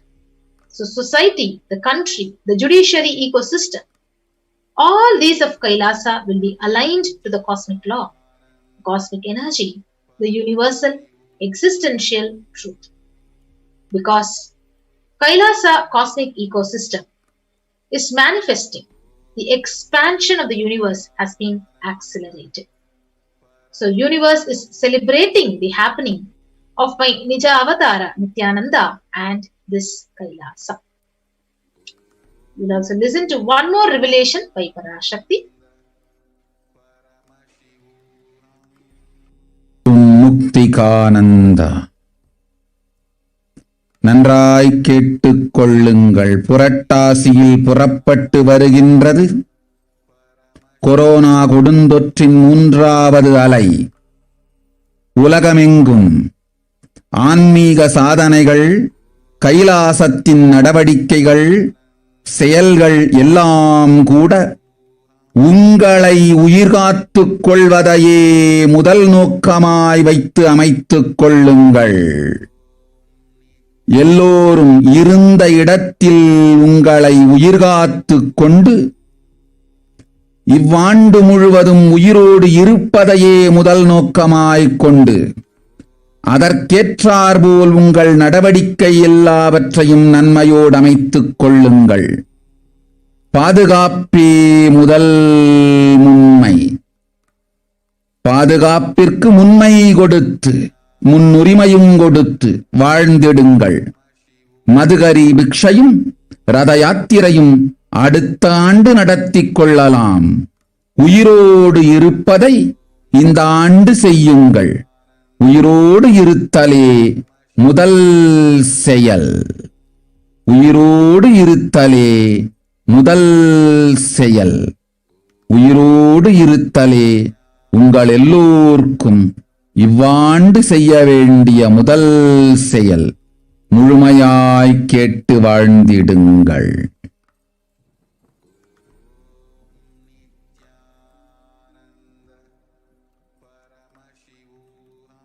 முக்திகா. Yes. So this is the most important revelation that Parashakti has revealed. So she says the third wave of the deadly infection corona is approaching in the Purattasi month between August to September. So all over the world, spiritual practice, work, activities of Kailasa should be done only by keeping the protection of your life as first priority. So she says, all of you protecting your life wherever you are is the first purpose of being alive this year, and align your activities accordingly. Protection is the first priority. So live by giving the first priority to protection. So Madhukari Bhiksha and Radayatra can be done next year and save your life this year. Being alive is the first job. Being alive is the first job for all of you this year. Listen to it completely and live. So this Bhumandala and the Jati ecosystems, the caste ecosystems, the Hindu, Jnana, Sannyasa, Yoga, Grihastha, the multiple spiritual ecosystems are created for the souls to come back and rebirth and grow more and more towards enlightenment quickly, easily in the accelerated speed and space. So now, too many souls from the cosmos is land to be a part of Kailasa and to manifest Kailasa. Yes. So, with that, so we have actually seen few of the Akashic reading revelations directly by Devi Parashakti and also understood translations. So now we'll be moving on to the next segment after a short break.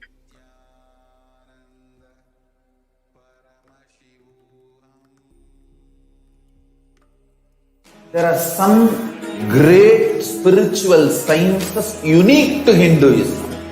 Subtle, otherworldly, but definitive sign manifesting the cosmic beings in Archavatara, deities in Nijavatara, living incarnations is possible.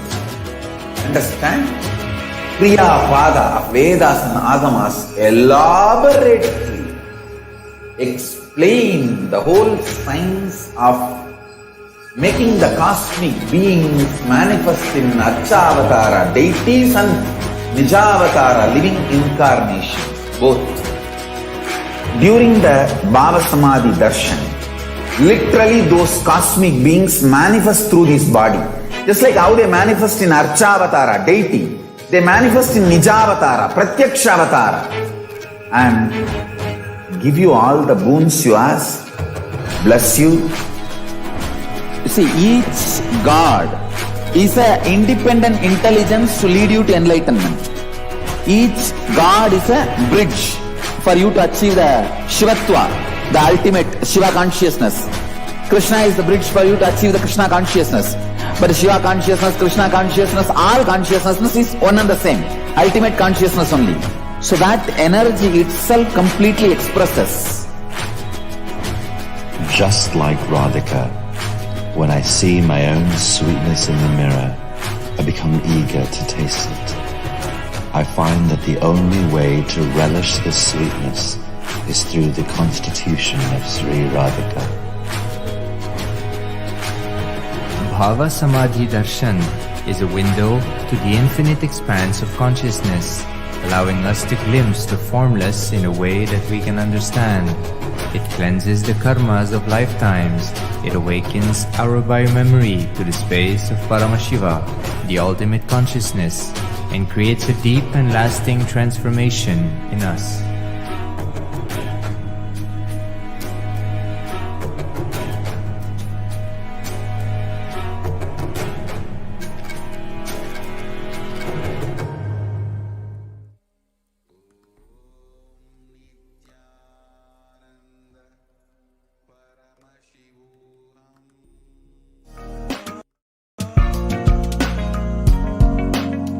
If you are interested in enlightenment, we will immediately bring this to you.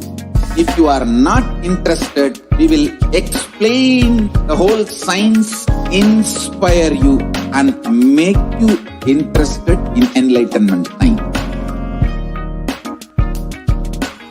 We need to cater this enlightenment science to the whole world wherever they are, because enlightenment is the birthright of all human beings. Kailasa is responsible to provide that to all human beings.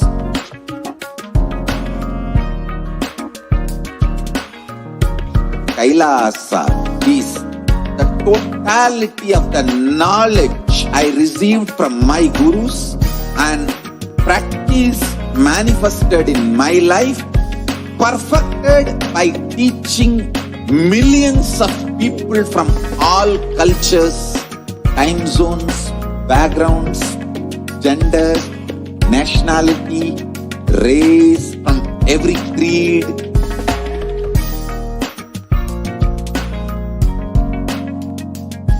So this absolutely perfected knowledge available to you, served to you in your home, without even you moving out of your couch, free of cost.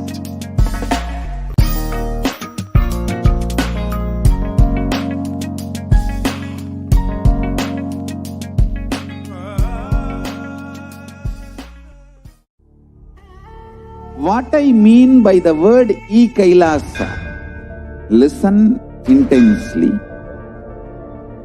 Enlightenment ecosystem, literally enlightenment itself, in your own home, wherever you are.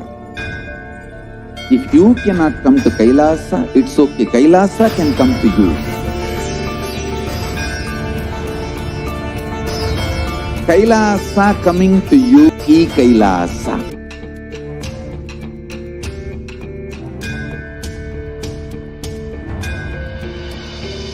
I will revive Hinduism. I am a Hindu revivalist, not by any revolution, but by evolution.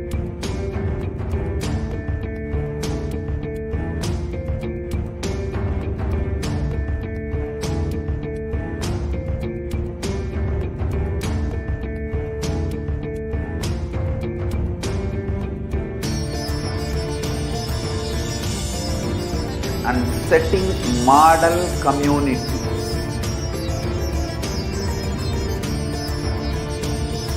Kailasa.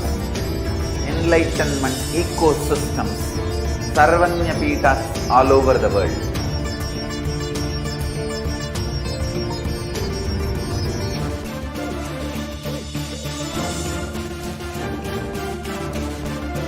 All powerful cognition, knowledge, only when you live, power manifestation and possibilities manifestation happen.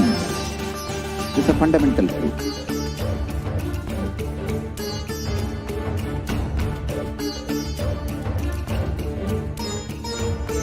Hinduism cannot live exclusively as one sampradaya. No. All sampradayas of Hinduism is an ecosystem.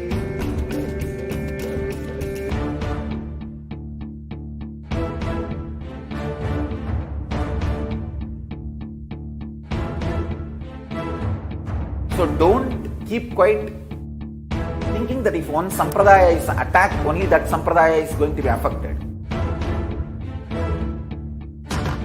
All of us are ecosystems.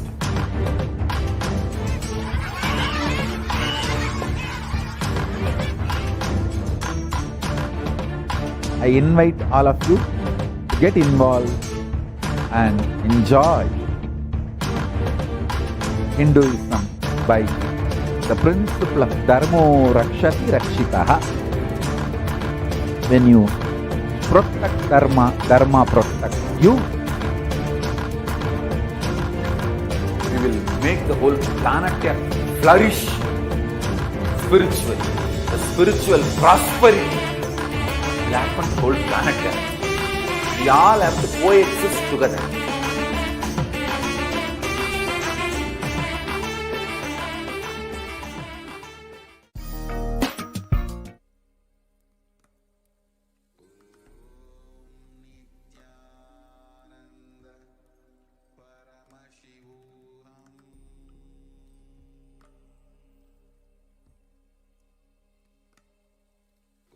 Yes, welcome back, dear viewers.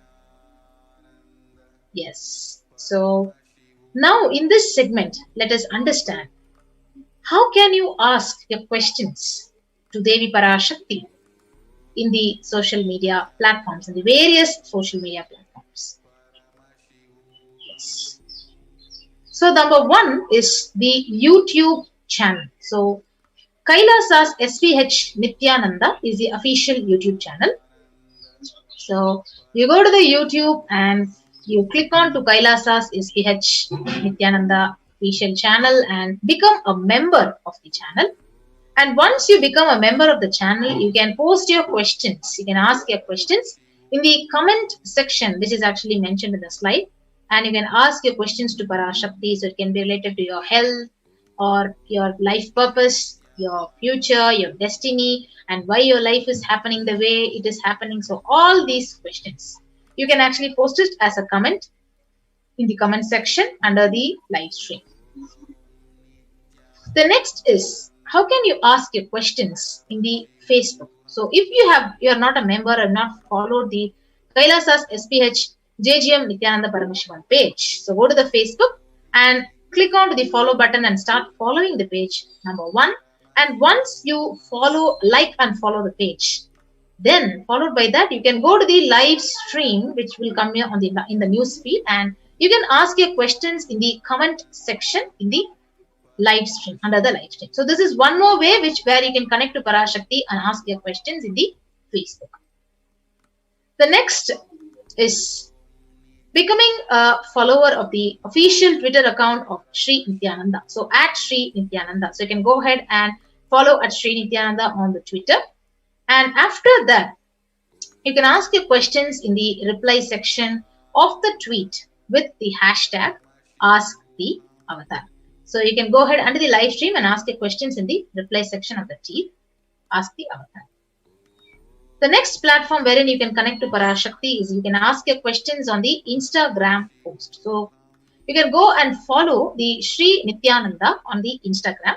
So once you follow, here actually it is shown in the slide, once you follow the Sri Nithyananda on Instagram, you can ask your questions in the comment section in the Instagram account. So you can also connect. So these are the various ways that Devi is literally available for all of us. with deep compassion, she is providing us this beautiful opportunity to post our questions to her and literally receive her blessings.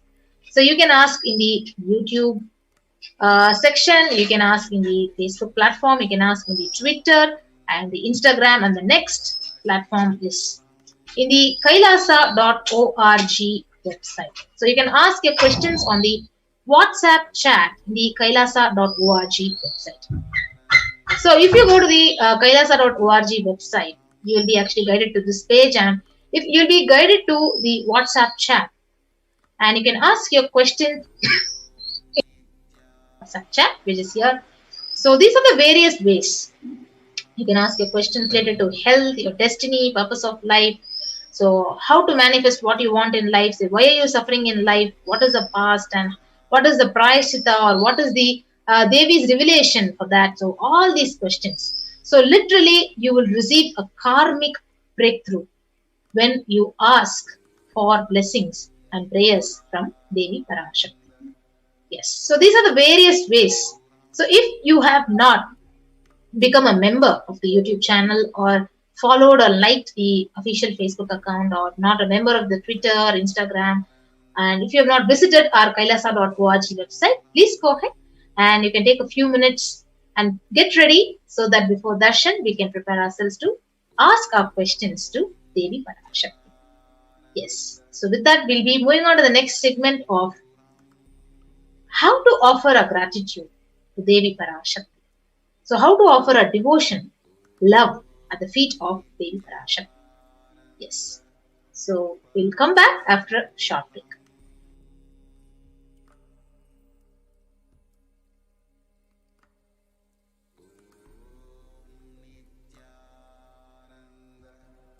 Paramashivoham.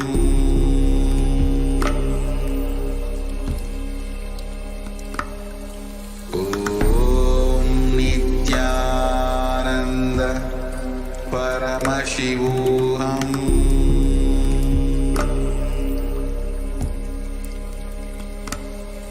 Om Nithyananda Paramashivoham.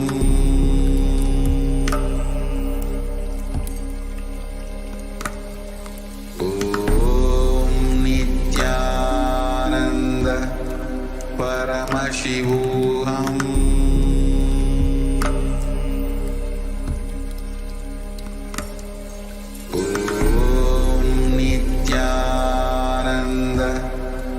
Everyone, welcome back.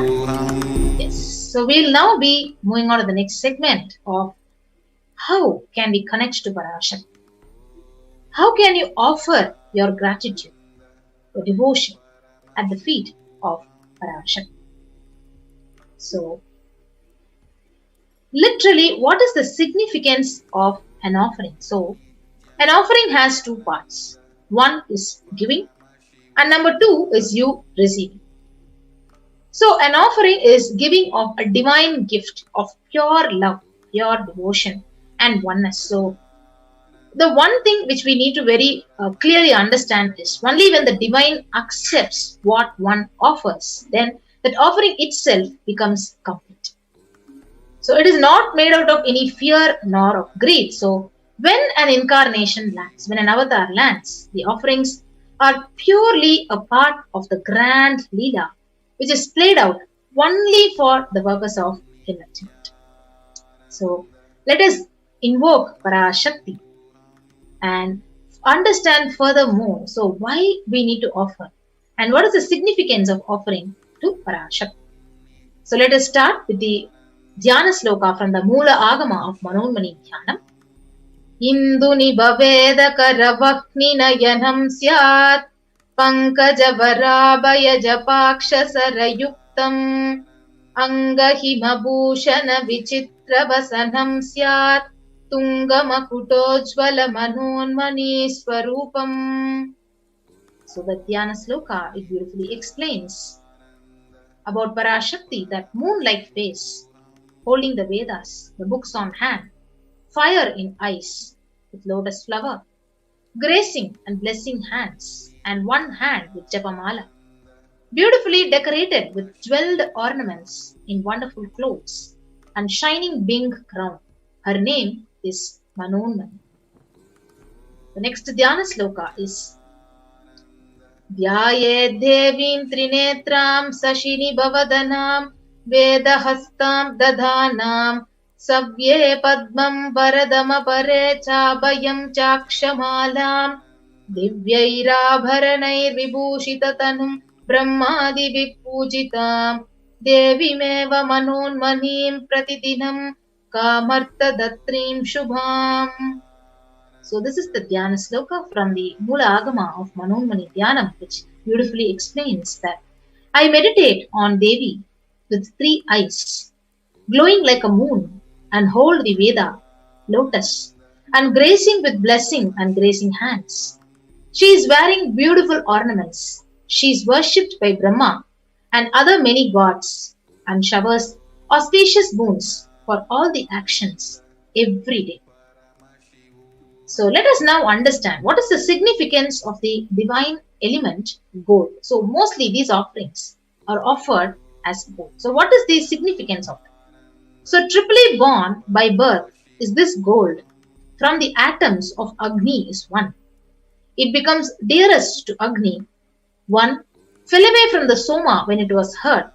One they call the seed of virtuous and powerful Apa.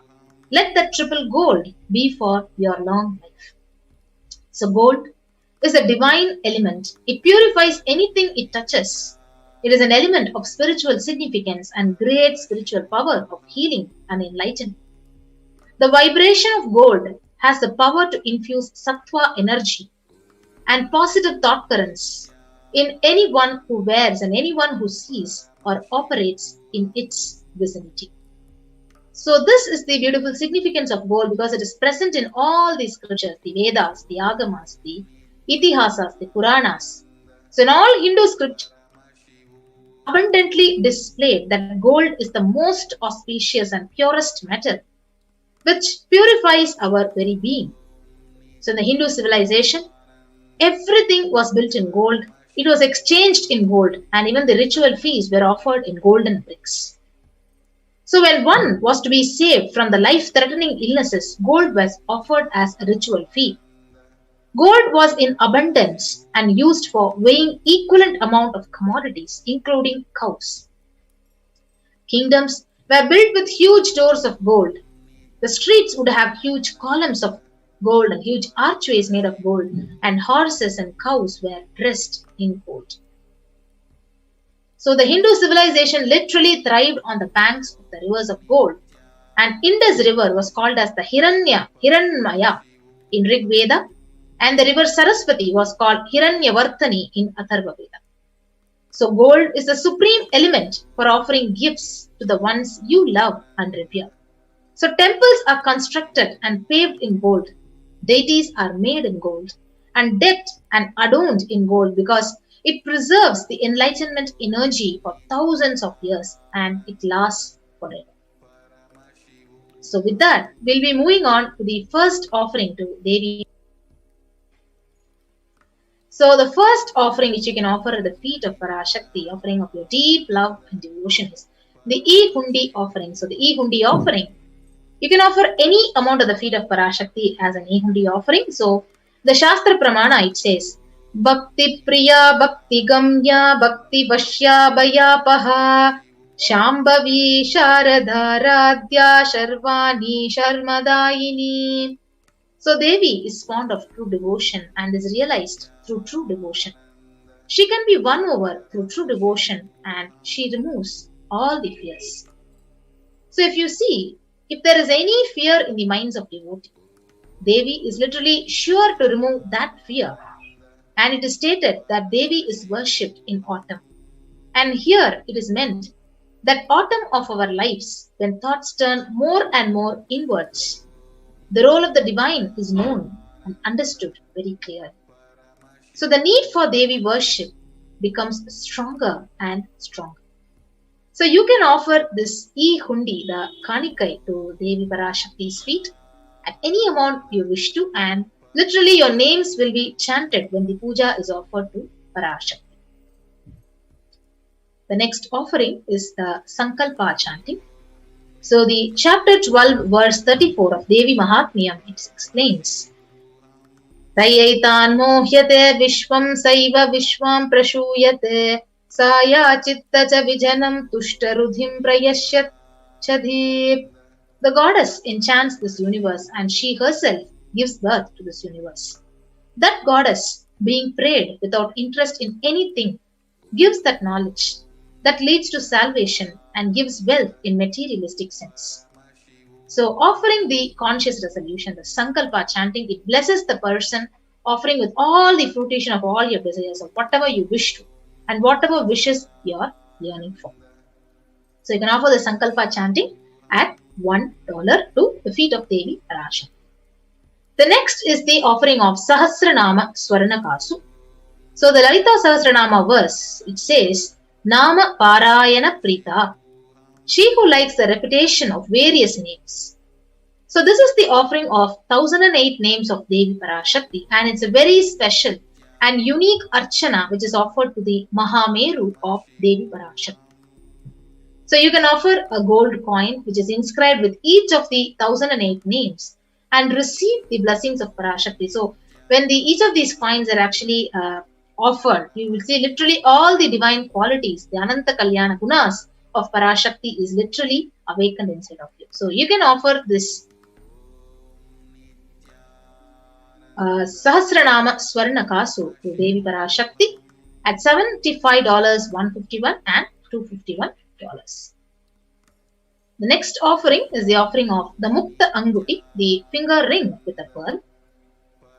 So the Meenakshi Pancharatnam, it says, Muktahara lasat kirita ruchiram purnendu vaktra prabham shinjannu pura kinkini manidaram padma prabhapasuram sarvabhishta falapradam girisutam vanirama sevitam Meenakshim pranatosmi santatamaham karunya varam nidhim. I bow to the goddess Meenakshi, whose crown has garlands of pearls, and the face shining like a full moon, who wears anklets that are studded with gemstones and has small bells, who is shining like the splendor of lotus, who grants all the wishes, the daughter of the mountain, who is worshipped by the goddess Vani and Rama. I remain ever going to the goddess Meenakshi, the ocean of compassion. So you can offer this Mukta Anguti, the finger ring with a pearl, to Parashakti and receive the blessings of Parashakti to be showered by all her love and compassion in all your business endeavors. So the Mukta Anguti is available at $251, $501 and $750. The next offering to Parashakti is the Swarna Padma Pushpam, the golden lotus. The Kamikagama, it explains that all the kalasas should be wound around with a suitable thread and covered with new cloth. So they should be adorned with a lotus flower made of gold. So this lotus flower, so there are hundreds of scriptural references for using the lotus in worshipping Paramashiva. So almost everything in the worship of ultimate. It involves the consecration of deities or meditating on mudras, asanas, whatever. So it involves the lotus flower, the lotus leaf, the lotus pericarp, lotus petal. So lotus itself is a divine flower. So the Shakti of Paramashiva is also called as lotus. The base of Paramashiva Linga is a lotus. So you can offer this golden lotus in any size you wish to, and you can be blessed to awaken the state, space, powers and being of Parashakti in your inner space amidst any kind of an adverse situation that you're facing in your life. The next offering is the offering of the Swarnametti, the golden toe ring. So the Shastra Pramana, the scriptural reference, it beautifully says, Nakhadi diti sanchanna namajjana tamo guna padadvaya prabhajala parakrita saroruha. You whose brightness from the toenails destroy the darkness of ignorance from the minds of your devotees who prostrate at your feet. So you can offer this Swarnametti. So literally it is like when you offer this Swarnametti, you're touching the sacred feet of Parashakti, being in the deep space of gratitude and receive her blessings in any difficult aspect of your life. So that is how when you offer the Swarnametti you feel. So you can offer this Swarnametti at $750. The next is the Swarna Mangtika, the golden hairline jewelry. So Sudha Sarabi Varshini. So she who makes the nectar flow in all our nerves from the Sahasrara. So she who gives the very pleasant experience of the ultimate. So the Mangtika, the hairline jewelry, represents the nectar flowing from the Sahasrara chakra, which is completely and fully opened. So you can offer this Mangtika, this Swarna Mangtika, to Devi Parashakti and receive the blessings of achieving the blissful state of overflowing gratitude and state of complete completion. So you can offer this Swarna Mangtika at $750. So the next offering is the offering of Pratyaksha Pada Puja. So the beautiful verse from Saundarya Lahari says that the nails have been sharpened by constantly being touched by the crowns of celestial beings who always prostrate before thee. The Tamoguna is darkness. In this sloka, tamas is indicative of ignorance in the minds of devotees. And by constantly prostrating before Devi, their ignorance is removed and they attain knowledge. So you can offer this Pratyaksha Pada Puja to Parashakti and also the Supreme Pontiff of Hinduism, the upcoming Guru Purnima, and you can receive his blessings. Literally, whatever you want to manifest as a reality in your life, you can offer this Pratyaksha Pada Puja and experience the breathing space of the avatar. So you can offer this Pratyaksha Pada Puja at $1,008. So along with the Pratyaksha Pada Puja, there is also the Vastra Seva, where you can offer the Vastram, the sacred cloth, to Devi Parashakti and the Supreme Pontiff of Hinduism and receive his blessings. So at $1,008. So all these offerings are available in the link tiny.cc/Devi-offerings. So we have the compilation and the list of all the sevas which you can offer to Parashakti. The e-Hundi offering, you can offer it at any amount. The Sankalpa chanting, so offering the conscious resolution at $1. The Devi Sahasranama Kasu, the pure gold coin, so each one with one sacred name of Devi which is inscribed on it, it's $75, $157 or $51. The Mukta Anguti, the pearl finger ring. The Swarna Padma Pushpam, the golden lotus flower. The Swarna Metti, the golden toe ring for the lotus feet of Parashakti. The Swarna Mangtika, the golden hairline jewelry. Pratyaksha Pada Puja and the Vastra Seva. Yes.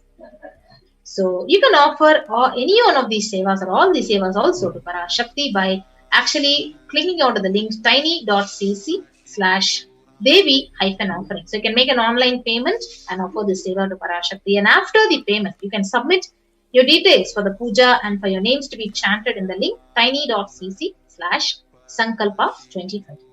So we keep this link projected for you to go ahead and offer the sevas to Parashakti. And I will also be guiding you into a walkthrough of how to go to the link and make an online payment to offer any one of these sevas to Parashakti.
So now, actually, when you go to the link tiny.cc/offerings/Devi, so you'll be guided to this page, and this has a list of Parashakti, Bhava Samadhi, Darshan donations, and you can choose an option to offer whichever seva you want to offer to Parashakti. So various sevas are listed here. You can offer, for example, you want to offer the Swarna Padma Pushpam, the golden lotus, to Parashakti, which is the $1,800. So you can go ahead and add to the cart. So once you add to the cart, you'll be guided to this page, and you can go down and proceed to checkout. So once you proceed to checkout, you'll be guided to the page which would require all your billing details. So you can actually fill out all the details, your name, your place, your address, and you can place your order after you fill all these details. And once you place your order, your online payment is done, and you will be guided to the further details of the seva. So after you finish doing the payment, the online payment, now you can move on to the next link, the Sankalpa link. So this is the link where your names will be chanted during the puja offered to Parashakti. So you can click on to the next tab over here, and once you move on, you can actually go ahead and fill in the details which are required, and also you can select the Devi Parashakti Bhava Samadhi Darshan over here and go to the next. And once you fill out all the details and submit, your names and your names of your family members will be chanted for the puja to Parashakti. So next is a beautiful offering where when you go to the live stream in the YouTube, you can offer the e-hundi offering to Parashakti by going and clicking onto the super sticker and the super chat option over here. So when you click onto that, you will be actually guided to some stickers and the super chat option, and it allows you to offer your gratitude to Devi Parashakti in the amount whichever you want to offer to Parashakti. Yes. So these are the various ways where you can make an online payment and offer these sevas to Devi Parashakti. So with that, we come to the end of this segment, and next we'll be moving on to the segment where how Parashakti has literally opened the doors of Kailasas, the Adi Kailasa, literally Kailasa across the world as COVID care centers, and providing the multi-layer quarantine in terms of COVID care protection and prevention. So let us quickly move on to the next segment, and we'll come back after a short break.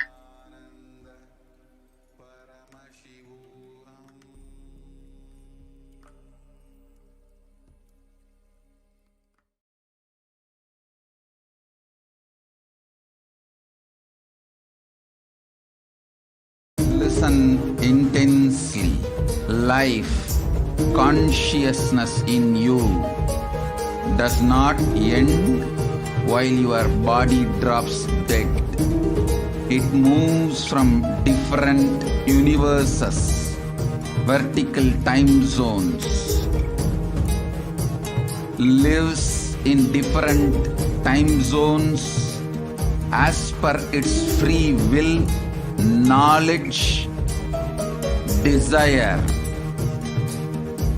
but ultimately to get enlightened, complete liberation, Paramashiva Padam, your soul has to come back to this karma bhumi, the Bhumandala.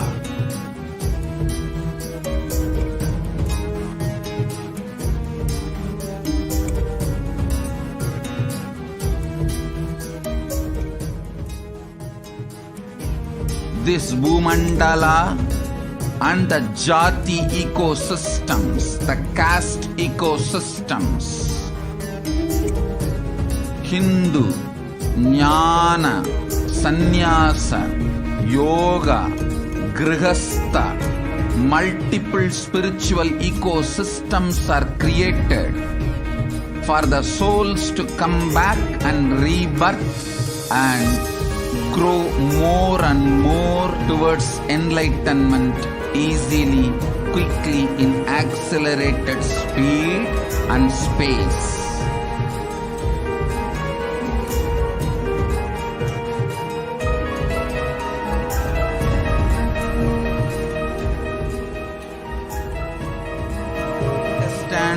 secret of Sayujya Mukti.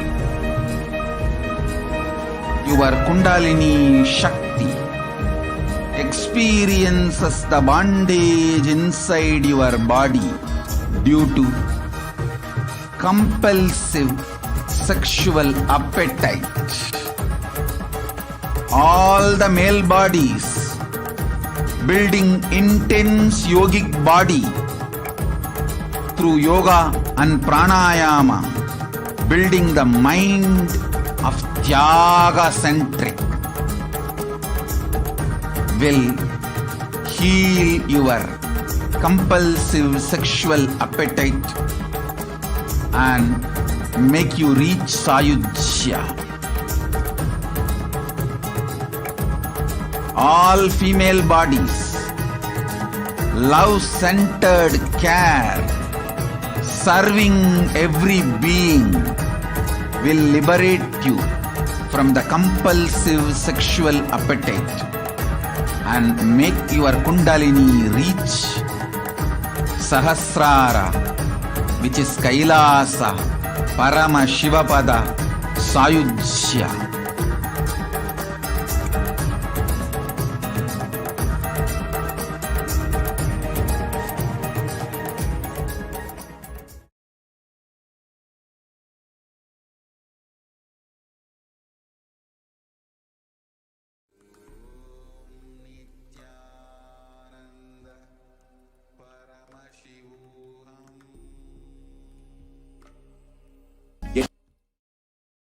You help. We get you ability to build beautiful relationships in your life. We get you direct spiritual support and we make sure you become wealthy.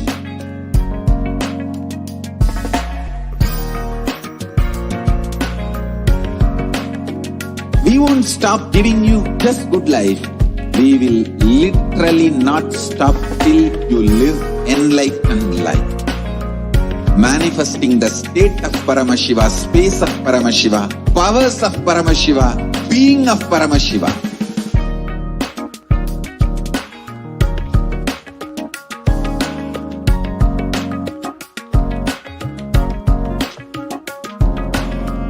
Whole world should become Kailasians.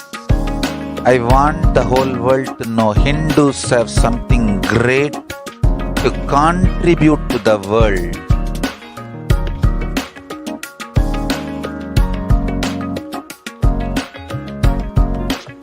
We have something great to contribute to the world. Let us do that.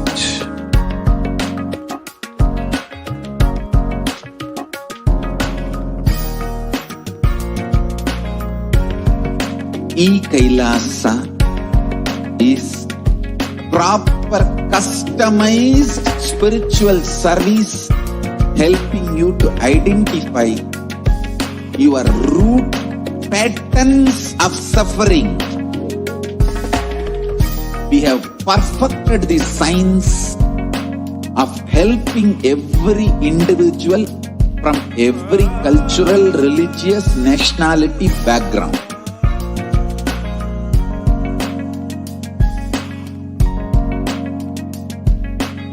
You will have lowest reactionary assumptions, highest awakened response, alive response for life continuously.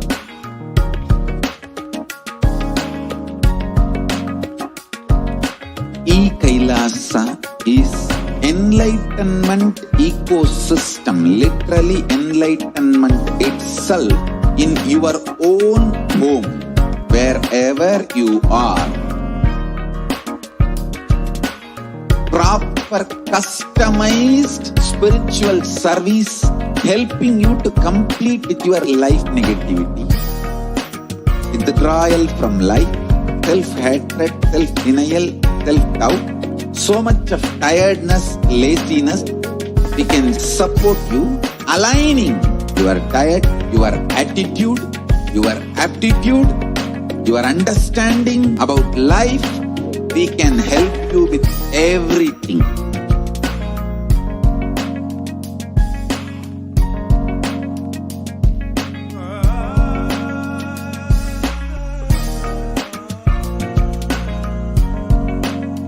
If you are interested in enlightenment, we will immediately bring this to you.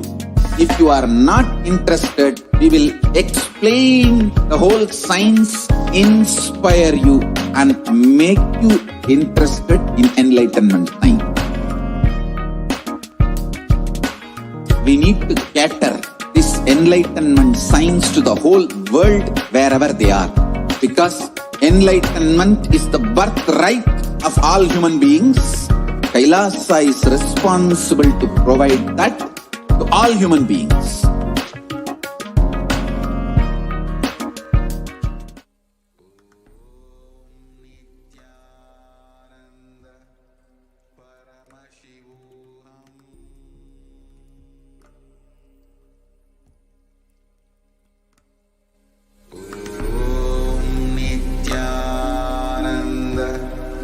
Paramashivoham.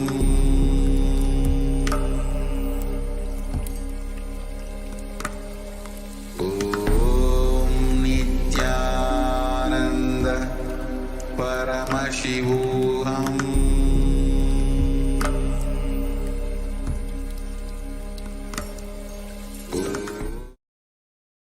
The totality of the knowledge I received from my gurus and practice manifested in my life, perfected by teaching millions of people from all cultures, time zones, backgrounds, genders, nationality, race, from every creed.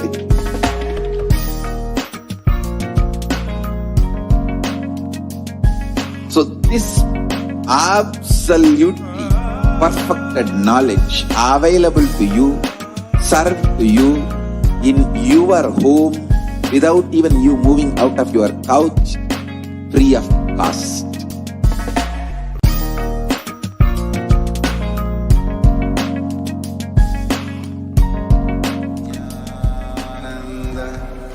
Paramashivoham.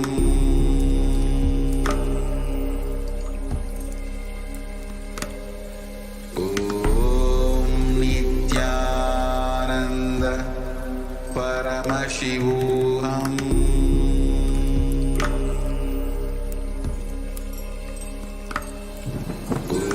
Om Nithyananda Paramashivoham.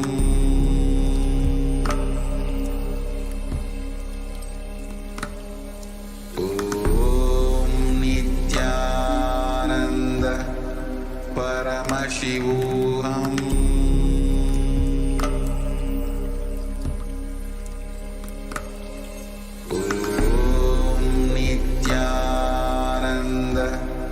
Paramashivoham.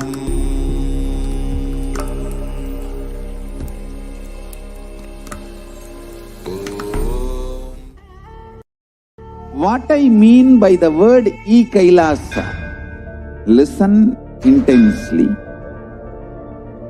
Enlightenment ecosystem, literally enlightenment itself, in your own home, wherever you are. If you cannot come to Kailasa, it's okay. Kailasa can come to you. Kailasa coming to you is Kailasa. Ananda Paramashivoham.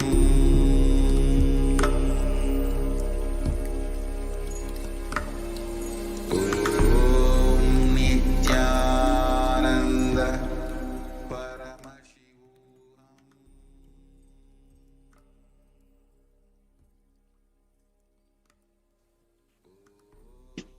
Nithyanandam.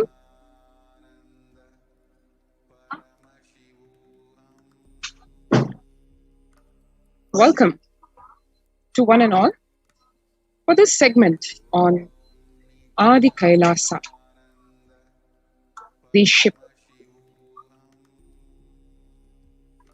Let us take a look at what Devi Parashakti has revealed about the Adi Kailasa ship Listen well to my words. For India, I made ship as protection the Nithyananda Navapashana Lingam in Vaidyasarovar. Go to Adi Kailasa. O Indians, listen. All those regretting losing Nithyananda Nijavatara without confusion, without talking just as lip service, go to Adi Kailasa. Crores of people will come there looking for help, Navapashana water feast, and medicine to get help and protection and enlightenment.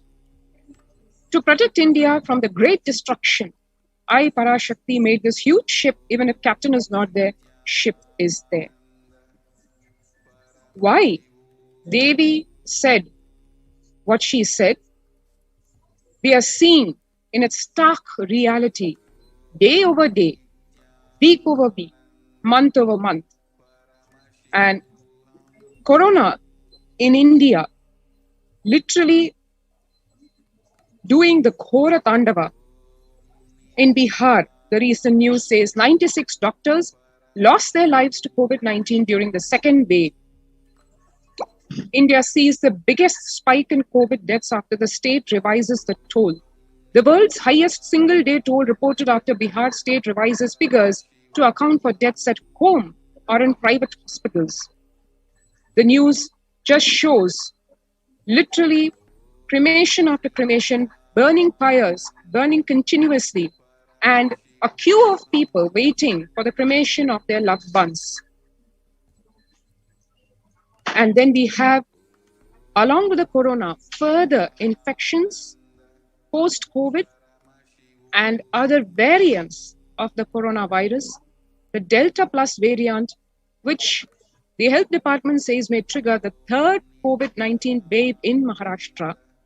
The highly virulent Delta Plus variant of the novel coronavirus could stoke a third wave in Maharashtra, according to a presentation made at a meeting attended by the Chief Minister of Maharashtra on Wednesday. The live updates show 67,000 plus new cases, 2,000 plus deaths in the last 24 hours. This is the recent news as of today. Health experts say India missed early alarm, let deadly coronavirus variant spread. India reports the first case of green fungus infection.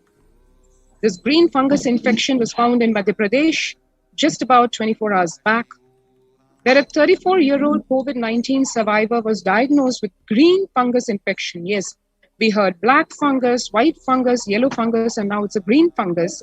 And more research, the doctors say, was needed on whether the nature of the green fungus infection in people who have recovered from COVID-19 is different from other patients. The green fungus case reported in Madhya Pradesh, says doctor, is a new worry. And this is possibly the first such reported case in the country. It's the newest infection to join the earlier reported cases of black, white, yellow fungus, even after the AIIMS chief warned against creating confusion with fungus colors last month.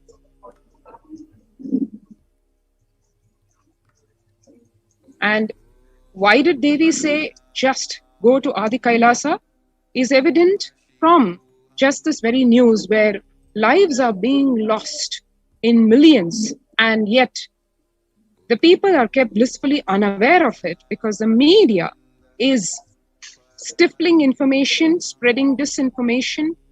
Deaths in the range of millions are reported in the range of thousands, when eyewitnesses, even people whom we know, we talk to, say that just the number of death certificates or just the number of cremations happening in the burial grounds is almost 200 to 500 times more than the reported numbers themselves. Every family practically facing a death. So if you want to protect yourself from this deadly corona pandemic and its variants and its different waves and its post-COVID diseases, join the COVID Care Protection Center. Register now through the link below, which is https://kailasa.org/Kailasa Care. Let's take a few minutes to register ourselves onto this link and do as Parashakti ordained.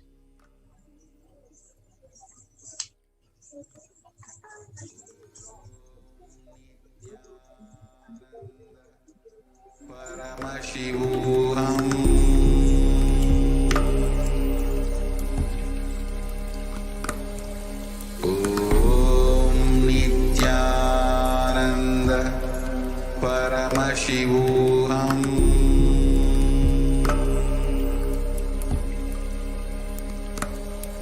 Om Nithyananda Paramashivoham.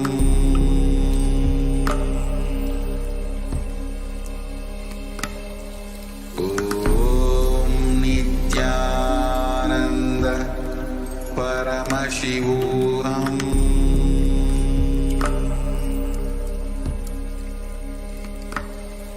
Om Nithyananda Paramashivoham.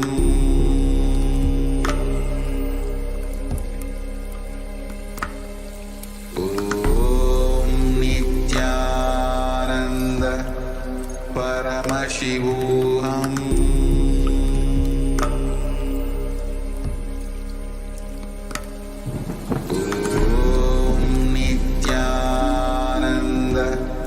If you've registered yourself,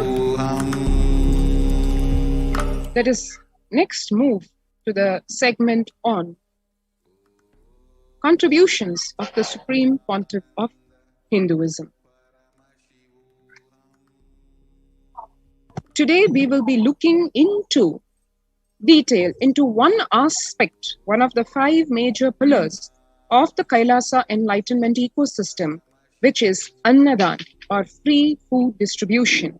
Why it is done, how it is done, and how the Supreme Pontiff of Hinduism has himself served food to one and all with his very own hands in so many meditation programs and yatras and in public places where people gather for spiritual gatherings. Let us take a look at the same. The Annadan is the traditional distribution of free vegetarian organic food for people of all caste, creed, religion, race, gender, and social standing. So Swamiji beautifully has told in 2019, a couple of years before, we will revive the food supply system of Kailasa. Before you get hungry, food will be ready. Continuous Annadan. I am not giving any fantasy. It has already become a reality.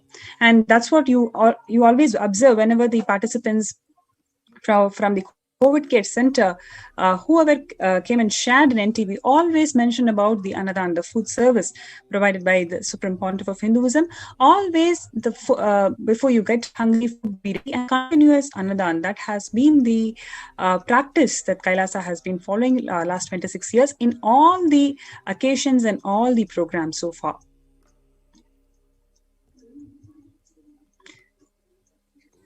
The development, economic, social, and medical impact of malnutrition and famine have a critical impact on the individual, familial, community, national, ultimately on the global level.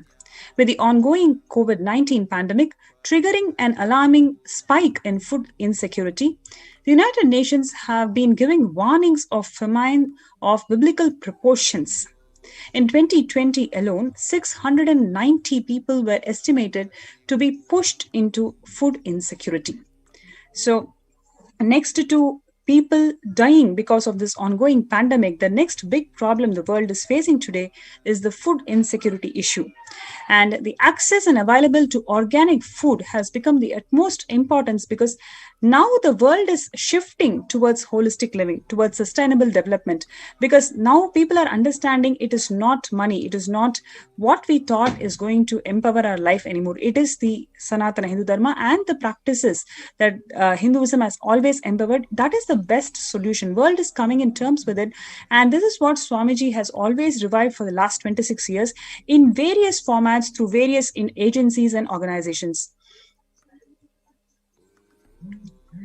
Through Kailasa's Department of Agriculture, the Supreme Pontiff of Hinduism, Jagadguru Mahasannidhanam, His Divine Holiness Bhagavan Nithyananda Paramashivam, has committed to the distribution of free organic food for everyone, not just from the beginning of his public life, but from his very upbringing itself.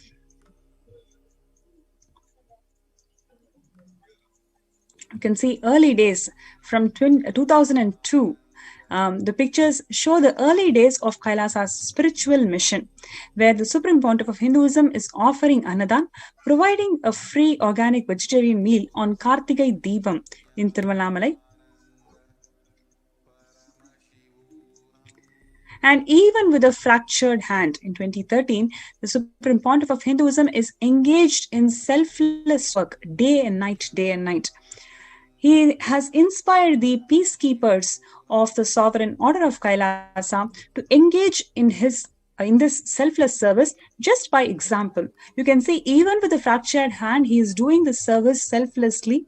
So that is the inspiration for the peacekeepers for the Sovereign Order of Kailasa to engage themselves in this selfless service. You may wonder, what is this fractured hand about? So in 2011, the Supreme Pontiff of Hinduism had multiple compound fracture with a bone protruding out of the skin. Then on 2013, the two steel implants that were fastened in 2011 were removed as the bones had completely healed. The picture is after the surgery. Here you can see the Supreme Pontiff of Hinduism beautifully sharing the food to a small little girl who's affected from the Thane flood relief.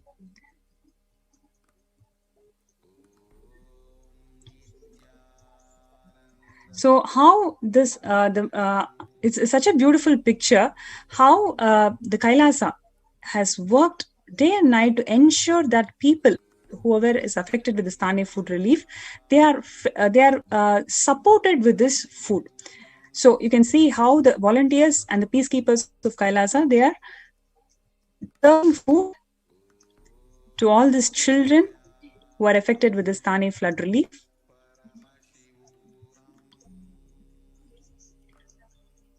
Yes, so in multiple locations, just for this Thane flood relief that happened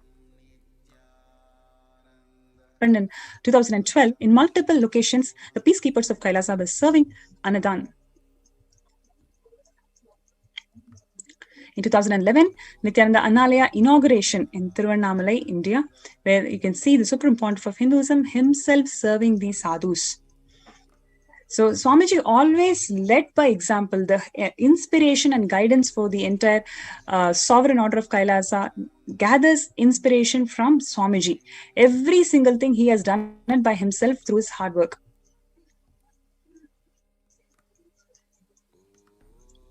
And this is from 2005, 25th of November, Arogya Yoga Health Workshop.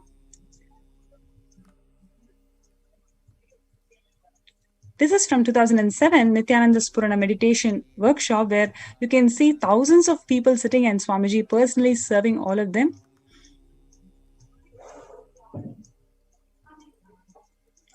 This is from 2012, Nithyananda Spurana Program Meditation Workshop in Tiruvannamalai. There again, you can see Swamiji himself personally serving all the pilgrims and the Hindus who have visited Tiruvannamalai. This is from 2012 Kartigai Deepam celebrations, where you can see all the peacekeepers of Kailasa serving people.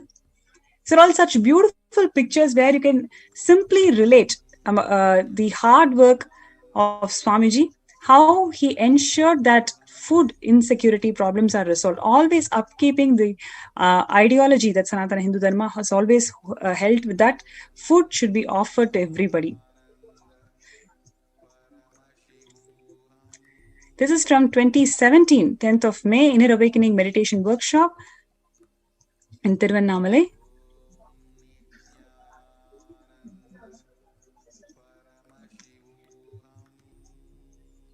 This is 10th of April 2017, Kalpataru Meditation Workshop in Tiruvannamalai, where you can see literally thousands of people are gathered just to receive the prasad from the peacekeepers of Kailasa. In 2016, Bhandara Feast served for the respected spiritual leaders and Hindu monks in Adi Kailasa.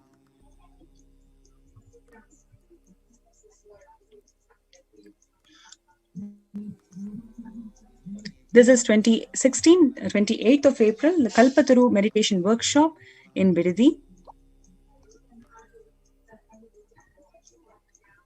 This is from 2017, 11th of March, where the peacekeepers of Kailasa serving the participants who have come for Kalpataru meditation program from Arunachala Sarvanya Peetham in Tiruvannamalai.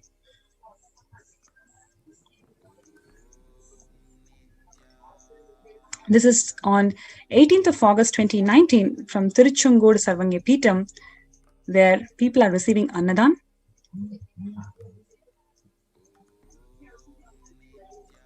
Annadan that's distributed during Guru Purnima, the traditional celebration of Guru in Kailasa in Houston.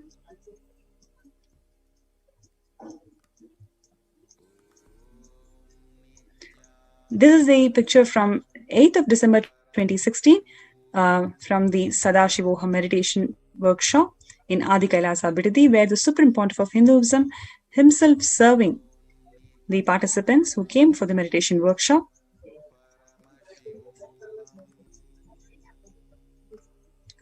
During COVID, amidst of COVID, the Annadan service still continued. 30th of May 2020, this picture is from the Madurai Adinam.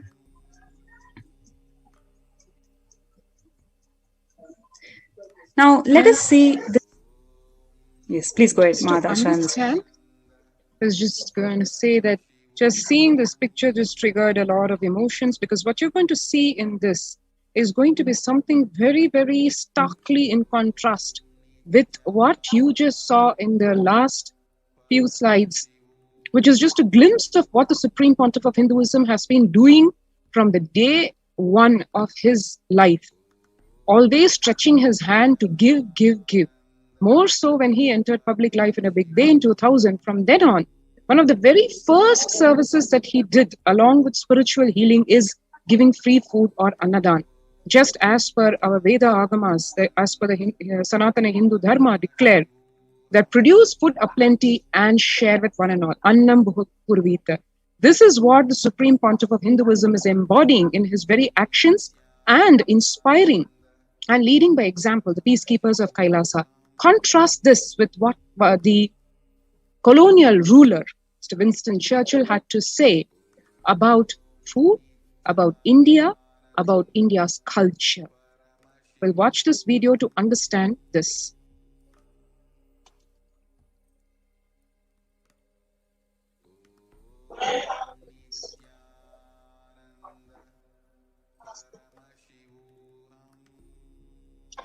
Did several things that greatly aggravated the death toll. India was being used extensively for the war effort. Indian resources, Indian soldiers, and Churchill repeatedly refused to acknowledge the fact that the extent to which India was used could lead to famine. Viceroy to India, Archibald Wavell, called the Bengal famine one of the greatest disasters to have befallen people under British rule, and said the reputational damage was incalculable. During one government discussion about famine relief, Secretary of State for India Leopold Amery recorded Mr. Churchill saying that any aid sent would be insufficient because Indians bred like rabbits.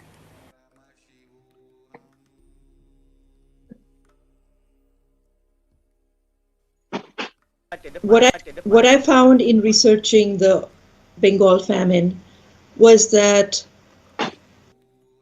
sent would be insufficient because Indians bred like rabbits.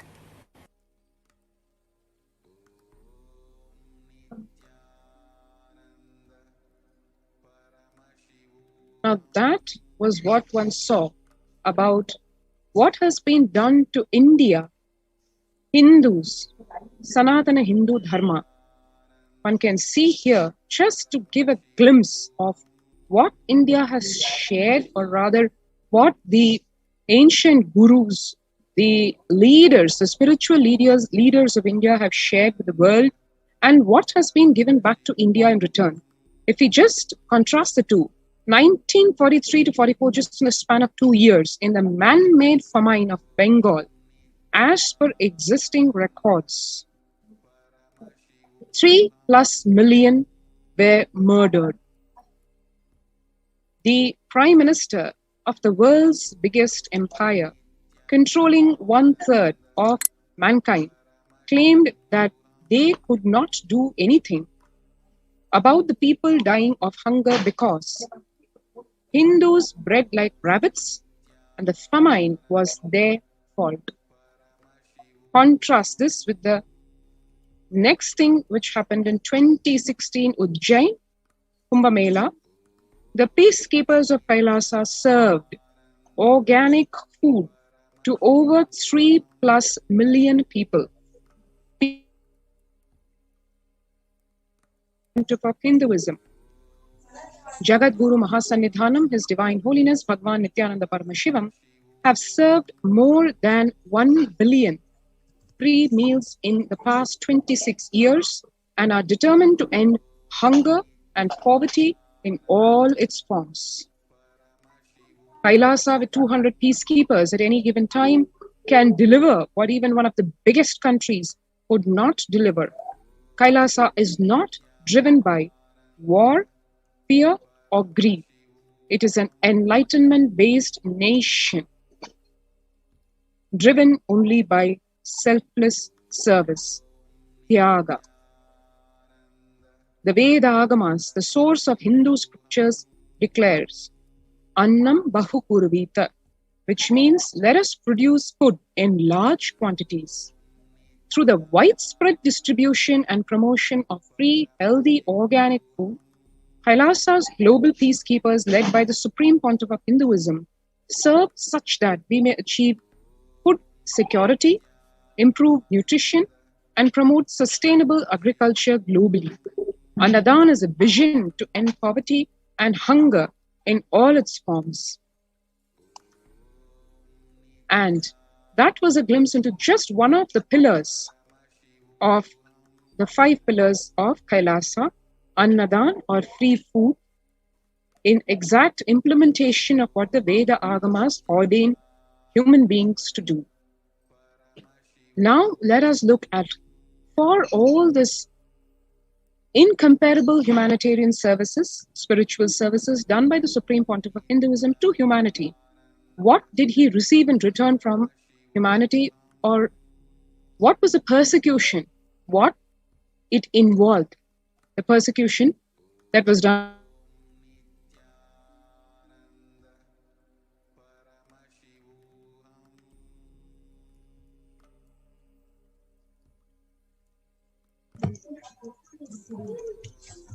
We're going to see the persecution that is involved in the Supreme Pontiff of Hinduism, how these anti-Hindu elements and anti-Guru Hindu media mafia and groups have attacked Swamiji.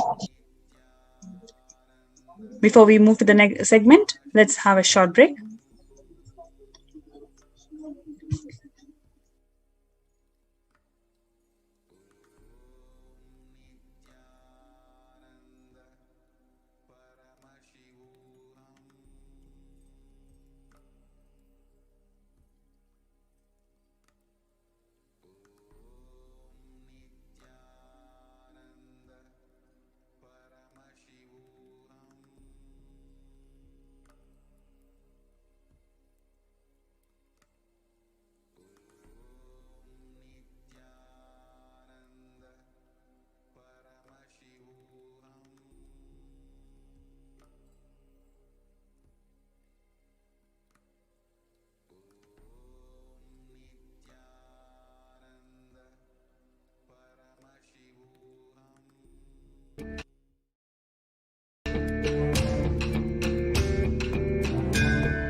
I will revive Hinduism.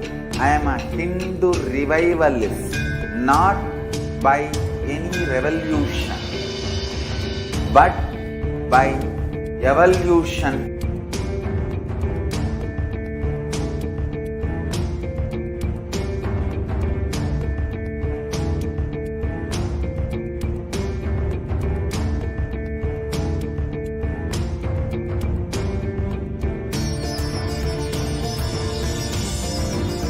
And setting model community.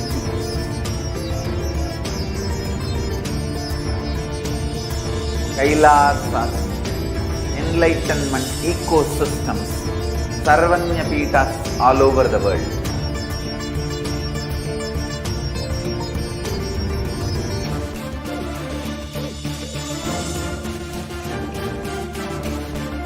All powerful cognition, knowledge, only when you live power manifestation and possibilities manifestation happens.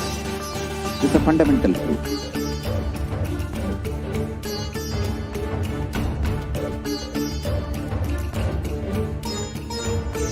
Hinduism cannot live exclusively as one sampradaya. No.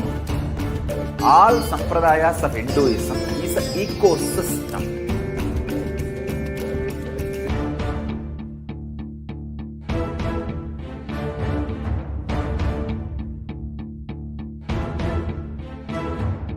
So don't keep quiet thinking that if one sampradaya is attacked, only that sampradaya is going to be affected. All of us are ecosystem.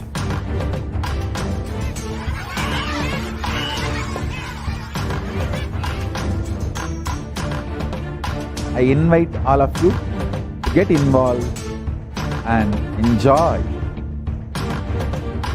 Hinduism by the principle of Dharmo Rakshati Rakshitaha.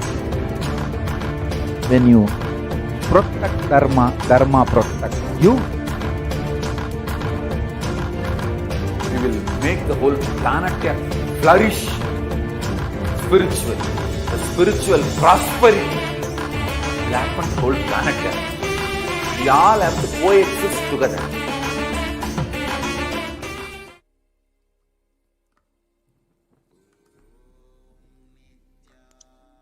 And welcome back. To see a glimpse of what the Supreme Pontiff of Hinduism had to go through. Till yesterday we saw an overview of the persecution done to the Supreme Pontiff of Hinduism. Now we will see just one piece of that whole unimaginable amount of torture done to the Supreme Pontiff of Hinduism in 2010, in just the period from March to April, 2 months. During the hearing on another anticipatory bail petition of the Supreme Pontiff of Hinduism, in the false case in which he was framed with the same false accusations, the police lied in the court saying that they had already arrested the Supreme Pontiff of Hinduism. Naturally, the anticipatory bail application became what is called infructuous, meaning redundant, because when the police says that they have arrested, then the court cannot grant what is called an anticipatory bail. But around 2 hours later, with the help of the intelligence department, a different team of police officers entered the house where the Supreme Pontiff of Hinduism was staying in Himachal Pradesh to illegally arrest him.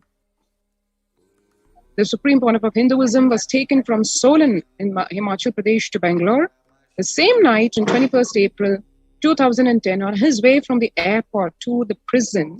An acid egg, as you can see, which is captured in the picture and the video, was anonymously thrown at the Supreme Pontiff of Hinduism. The newspapers the next day even ridiculed how the Supreme Pontiff of Hinduism was brought in cattle class in the flight, and his seat was at the end of the aircraft next to the toilet. Throughout the journey, the CID police officers used excessive force and degrading treatment, which continued even after the Supreme Pontiff of Hinduism was imprisoned in the CID office. The police forced him in different ways to give a false confession against himself. 2010 witnessed some multiple assassination attempts on the Supreme Pontiff of Hinduism, and different officers actually took turns in torturing and grilling him and continuously lied to convince him to give a false confession. Unable to force a false confession, the police officers ridiculed him and demanded that they receive healing, as they had got tired of grilling him and should also receive professional medical support. This was reported by multiple newspapers to mock the Supreme Pontiff of Hinduism and the Hindu community.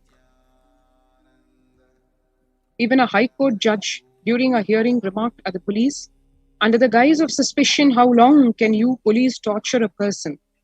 referring to the Supreme Pontiff of Hinduism.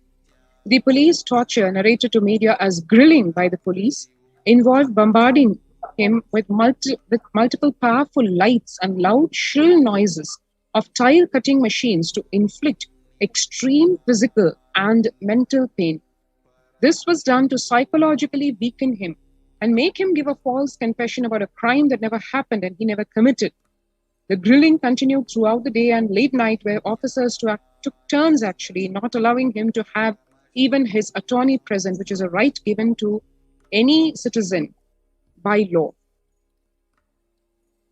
The Supreme Pontiff of Hinduism was subjected to third-degree torture in various ways, like induced asphyxiation, forced breathing of the asbestos dust to cause mesothelioma, violent damage of the internal organs in the pretext of medical tests, injection of lethal poisons in the blood tests, forced starvation, severe dehydration, sleep deprivation, multiple attempts to assassinate in custody in one way or the other. One should hear what international agencies and international leaders have to say about such kind of torture. The Prime Minister of Israel, Mr. Begin, from 1977 to 1983, the then Prime Minister described his experience of sleep deprivation as a prisoner of the Soviet Union as follows. In the head of the interrogated prisoner, a haze begins to form. His spirit is wearied to death. His legs are unsteady, and he has one sole desire, to sleep. Anyone who has experienced this desire knows that not even hunger and thirst are comparable with it. So this is the extent of the torture. On the first day of illegal custody, the Supreme Pontiff of Hinduism was subjected to the first medical torture by arbitrary medical tests where witness accounts record that an excessive amount of blood was withdrawn in the name of testing. When the doctor was repeatedly asked why so much blood was required, the doctor only replied that it was required, that it was actually not required. But the Supreme Pontiff of Hinduism was also injected with some unknown substances in the name of medical tests. Several times blood was withdrawn. Only a single report is annexed, though, in the charge sheet. This report was seen by the court, and this fact is even recorded in the Supreme Court order. There is no account of what was done with the excessive blood that was withdrawn. The police told the Supreme Pontiff of Hinduism that the excessive withdrawal would stop if he confessed to the false charges. The records of the second test in 26 April 2010, although reported in the media, were never made part of the charge sheet that was submitted to the court. The police, having destroyed these records, lied to courts that they never performed any potency tests on the Supreme Pontiff of Hinduism. The police repeated these needless, inhumane tests just in order to torture and assassinate the Supreme Pontiff of Hinduism once again in 2014.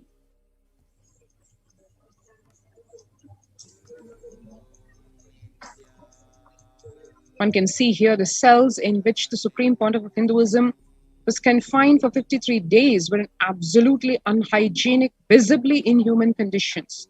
The floor actually in the rest of those 40 plus days that the Supreme Pontiff of Hinduism had to be kept in illegal custody was filled with green algae and mold, with stagnant yellow urine water leaking from the sanitary installations from the adjacent cell and attracting mosquitoes. The walls were completely oily with an unknown pungent substance. His cell had no light, fan, or proper ventilation system to let in the fresh air. Eyewitnesses told the disciples that the Supreme Pontiff of Hinduism was often experiencing breathing issues, but no medical support was provided. When the disciples requested for the change of cell, the prison officials told, "This is a palace for the dog who will die in another few days." That was the real intention which they had, to assassinate him in police custody. All this was done to both attempt to assassinate in custody as well as extort false confession and forced self-incrimination, which by its very nature is just illegal and inhuman.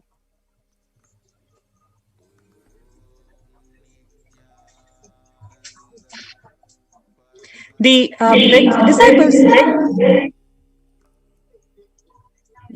disciples begged the police to allow them to clean the prison cell, but the officers would neither have prison staff nor the disciples clean it.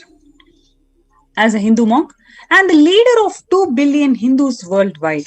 The Supreme Pontiff of Hinduism, as per principles of Hinduism, lives the vow of inner and outer cleanliness, which is publicly related, especially to break the spirit of the Supreme Pontiff of Hinduism and the Adi Shaivite minority community and the core disciples of the Supreme Pontiff of Hinduism.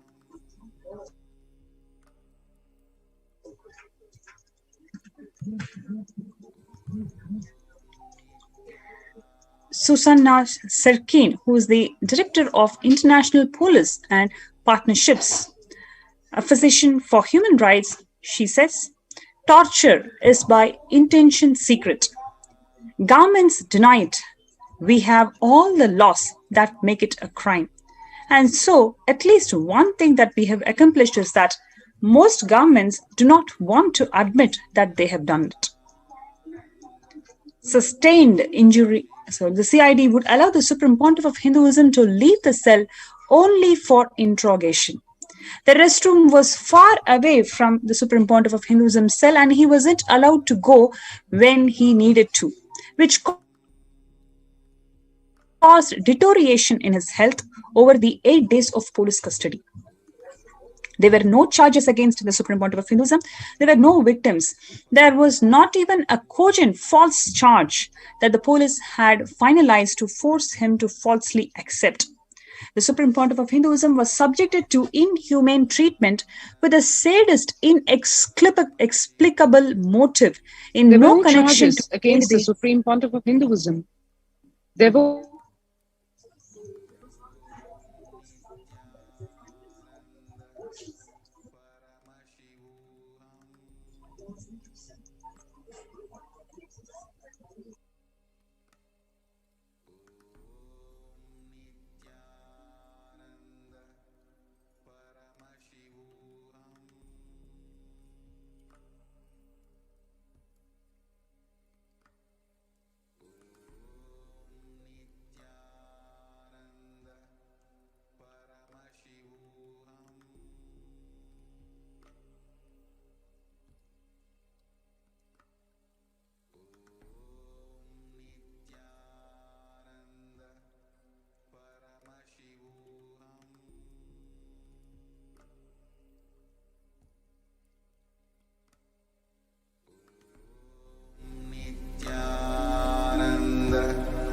Paramashivoham.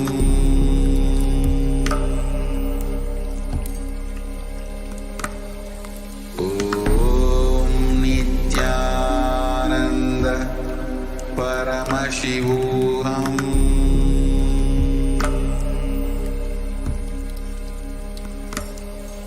Om Nithyananda Paramashivoham.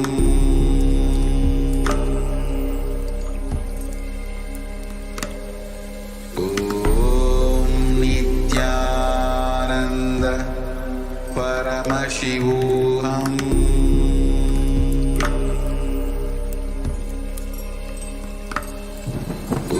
Om Nithyananda Paramashivoham.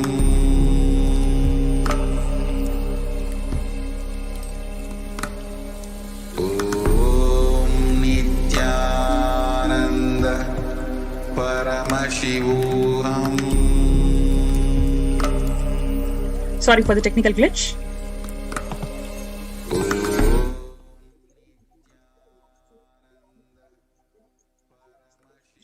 In terms of sustained injury and effect, the lethal injections to both attempt to assassinate as well as slow poison, extreme weakness, damage to internal organs, and exposure to carcinogenic substances, dizziness, impaired vision, inability to relate with people, inability to stand, chest pain, traumatic, intolerable pain, traumatic tiredness, feeling of death, forced fatigue, psychological trauma, organ damage due to sleep deprivation.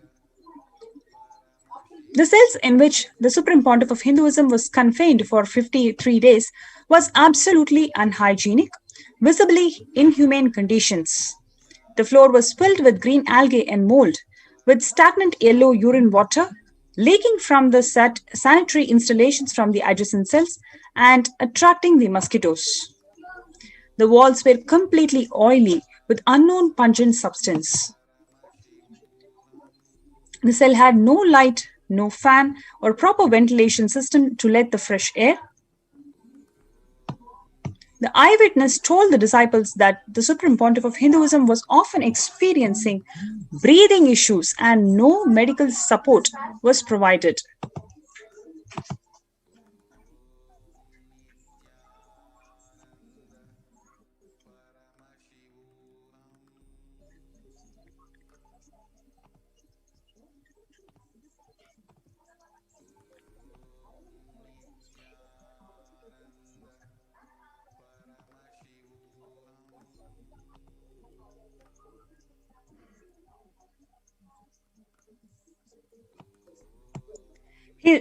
All this was done to both attempt to assassinate in custody as well as to extort the false confession and forced self-incrimination. The disciples literally begged the police to allow them to clean the prison cell, but the officers would neither have prison staff nor the disciples to clean it. As the Hindu monk and a leader of 2 billion Hindus worldwide, the Supreme Pontiff of Hinduism, as per the principles of Hinduism, lives the vow of inner and outer cleanliness, which was purposefully violated, especially to break the spirit of the Supreme Pontiff of Hinduism and the community and the core disciples of Swamiji. Now, let us look into how the CID literally tortured during the interrogation. They would allow the Supreme Pontiff of Hinduism to leave the cell only for interrogation. The restroom was far away from his cell and he wasn't allowed to go when he needed to, which caused deterioration in his health, obviously, over the 8 days of police custody. There were no charges against him, no victims. There was not even a cogent false case that the police had finalized to force him to falsely accept.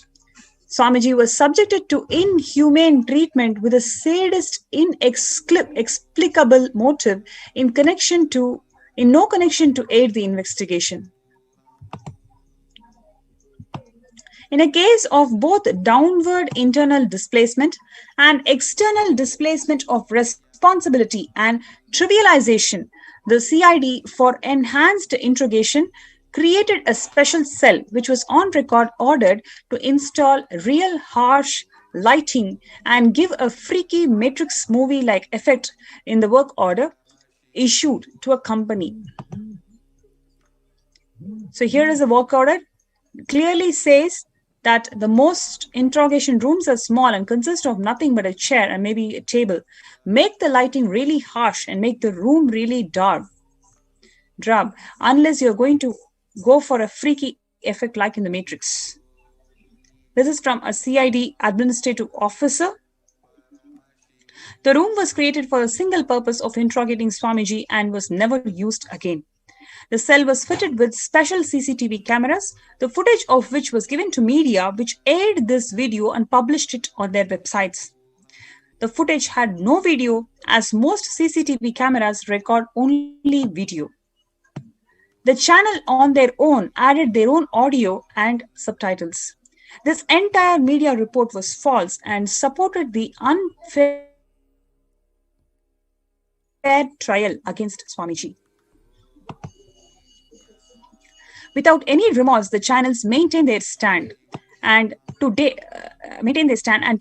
continue to host this video on their websites. Even several court orders stopped media houses from aiding unfair trials against Swamiji. So far, what we have seen is the selfless contributions of the Supreme Pontiff of Hinduism just in the field of Anadan, just in the wing of Anadan, how much he has contributed tirelessly from day one till now. And in the second segment, we saw how, despite his enormous humanitarian activities, and the supreme contribution in the field of Hinduism, the anti-Hindu forces, how they attacked with the help of state, how did they torture Swamiji in the name of illegal imprisonment. Despite all of this, Swamiji simply contributed.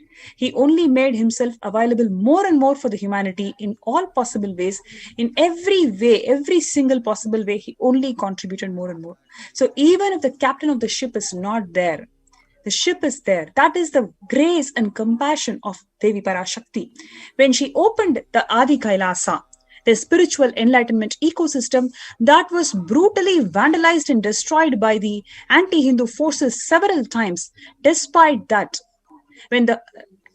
fact that the anti-Hindu elements continuously destroyed this ecosystem, multiple times they've attacked this ecosystem, the Supreme Pontiff of Hinduism has only this beautiful grace and compassion that he opened up the same ecosystem to the entire humanity for them to get benefited. So if you are one such person out there thinking about how you're going to save your life, especially on this ongoing pandemic where the medical infrastructure is struggling to meet the ends, you are welcome to Swamiji's COVID Care Protection Centers, Kailasa's COVID Care Protection Centers. You're welcome to Adi Kailasa. You can register in kailasa.org/Kailasa Care. Before we go to the glimpses of what's happening in these COVID centers, let's have a short break.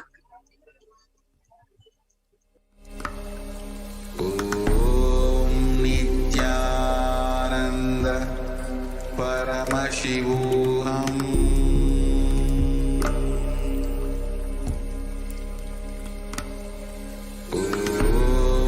Nithyananda Paramashivoham.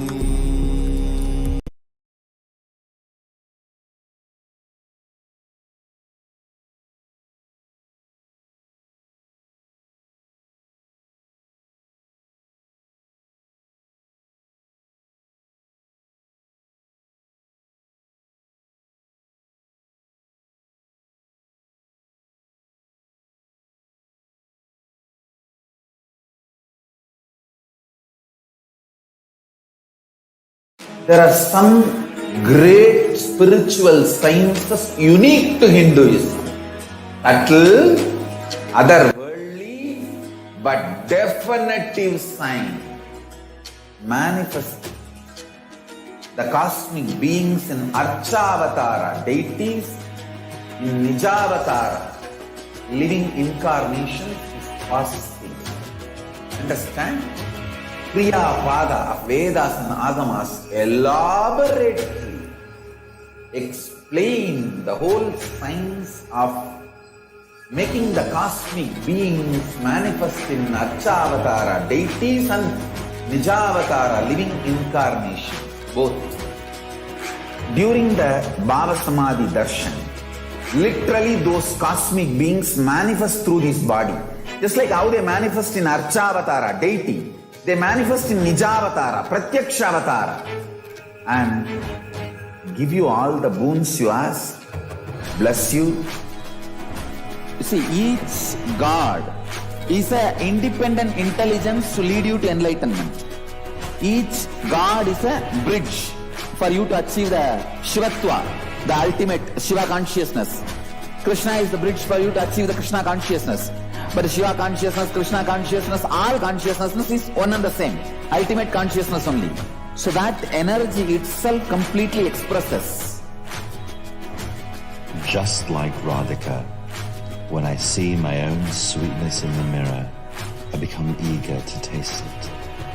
I find that the only way to relish this sweetness is through the constitution of Sri Radhika.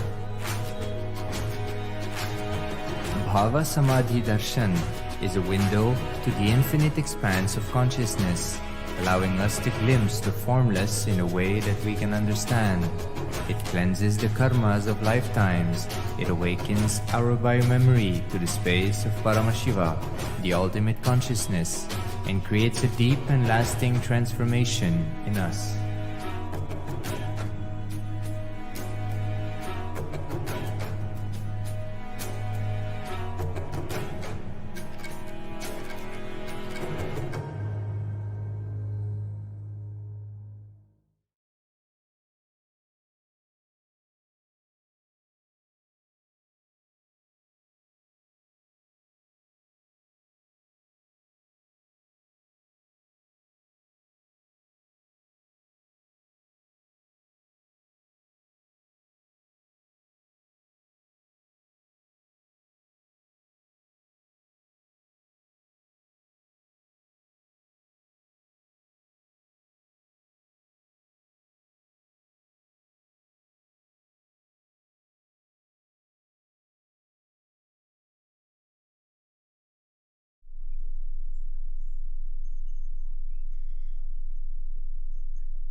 Yes, welcome back. A number of free COVID care centers are opened in the de facto spiritual embassies of Kailasa in across India.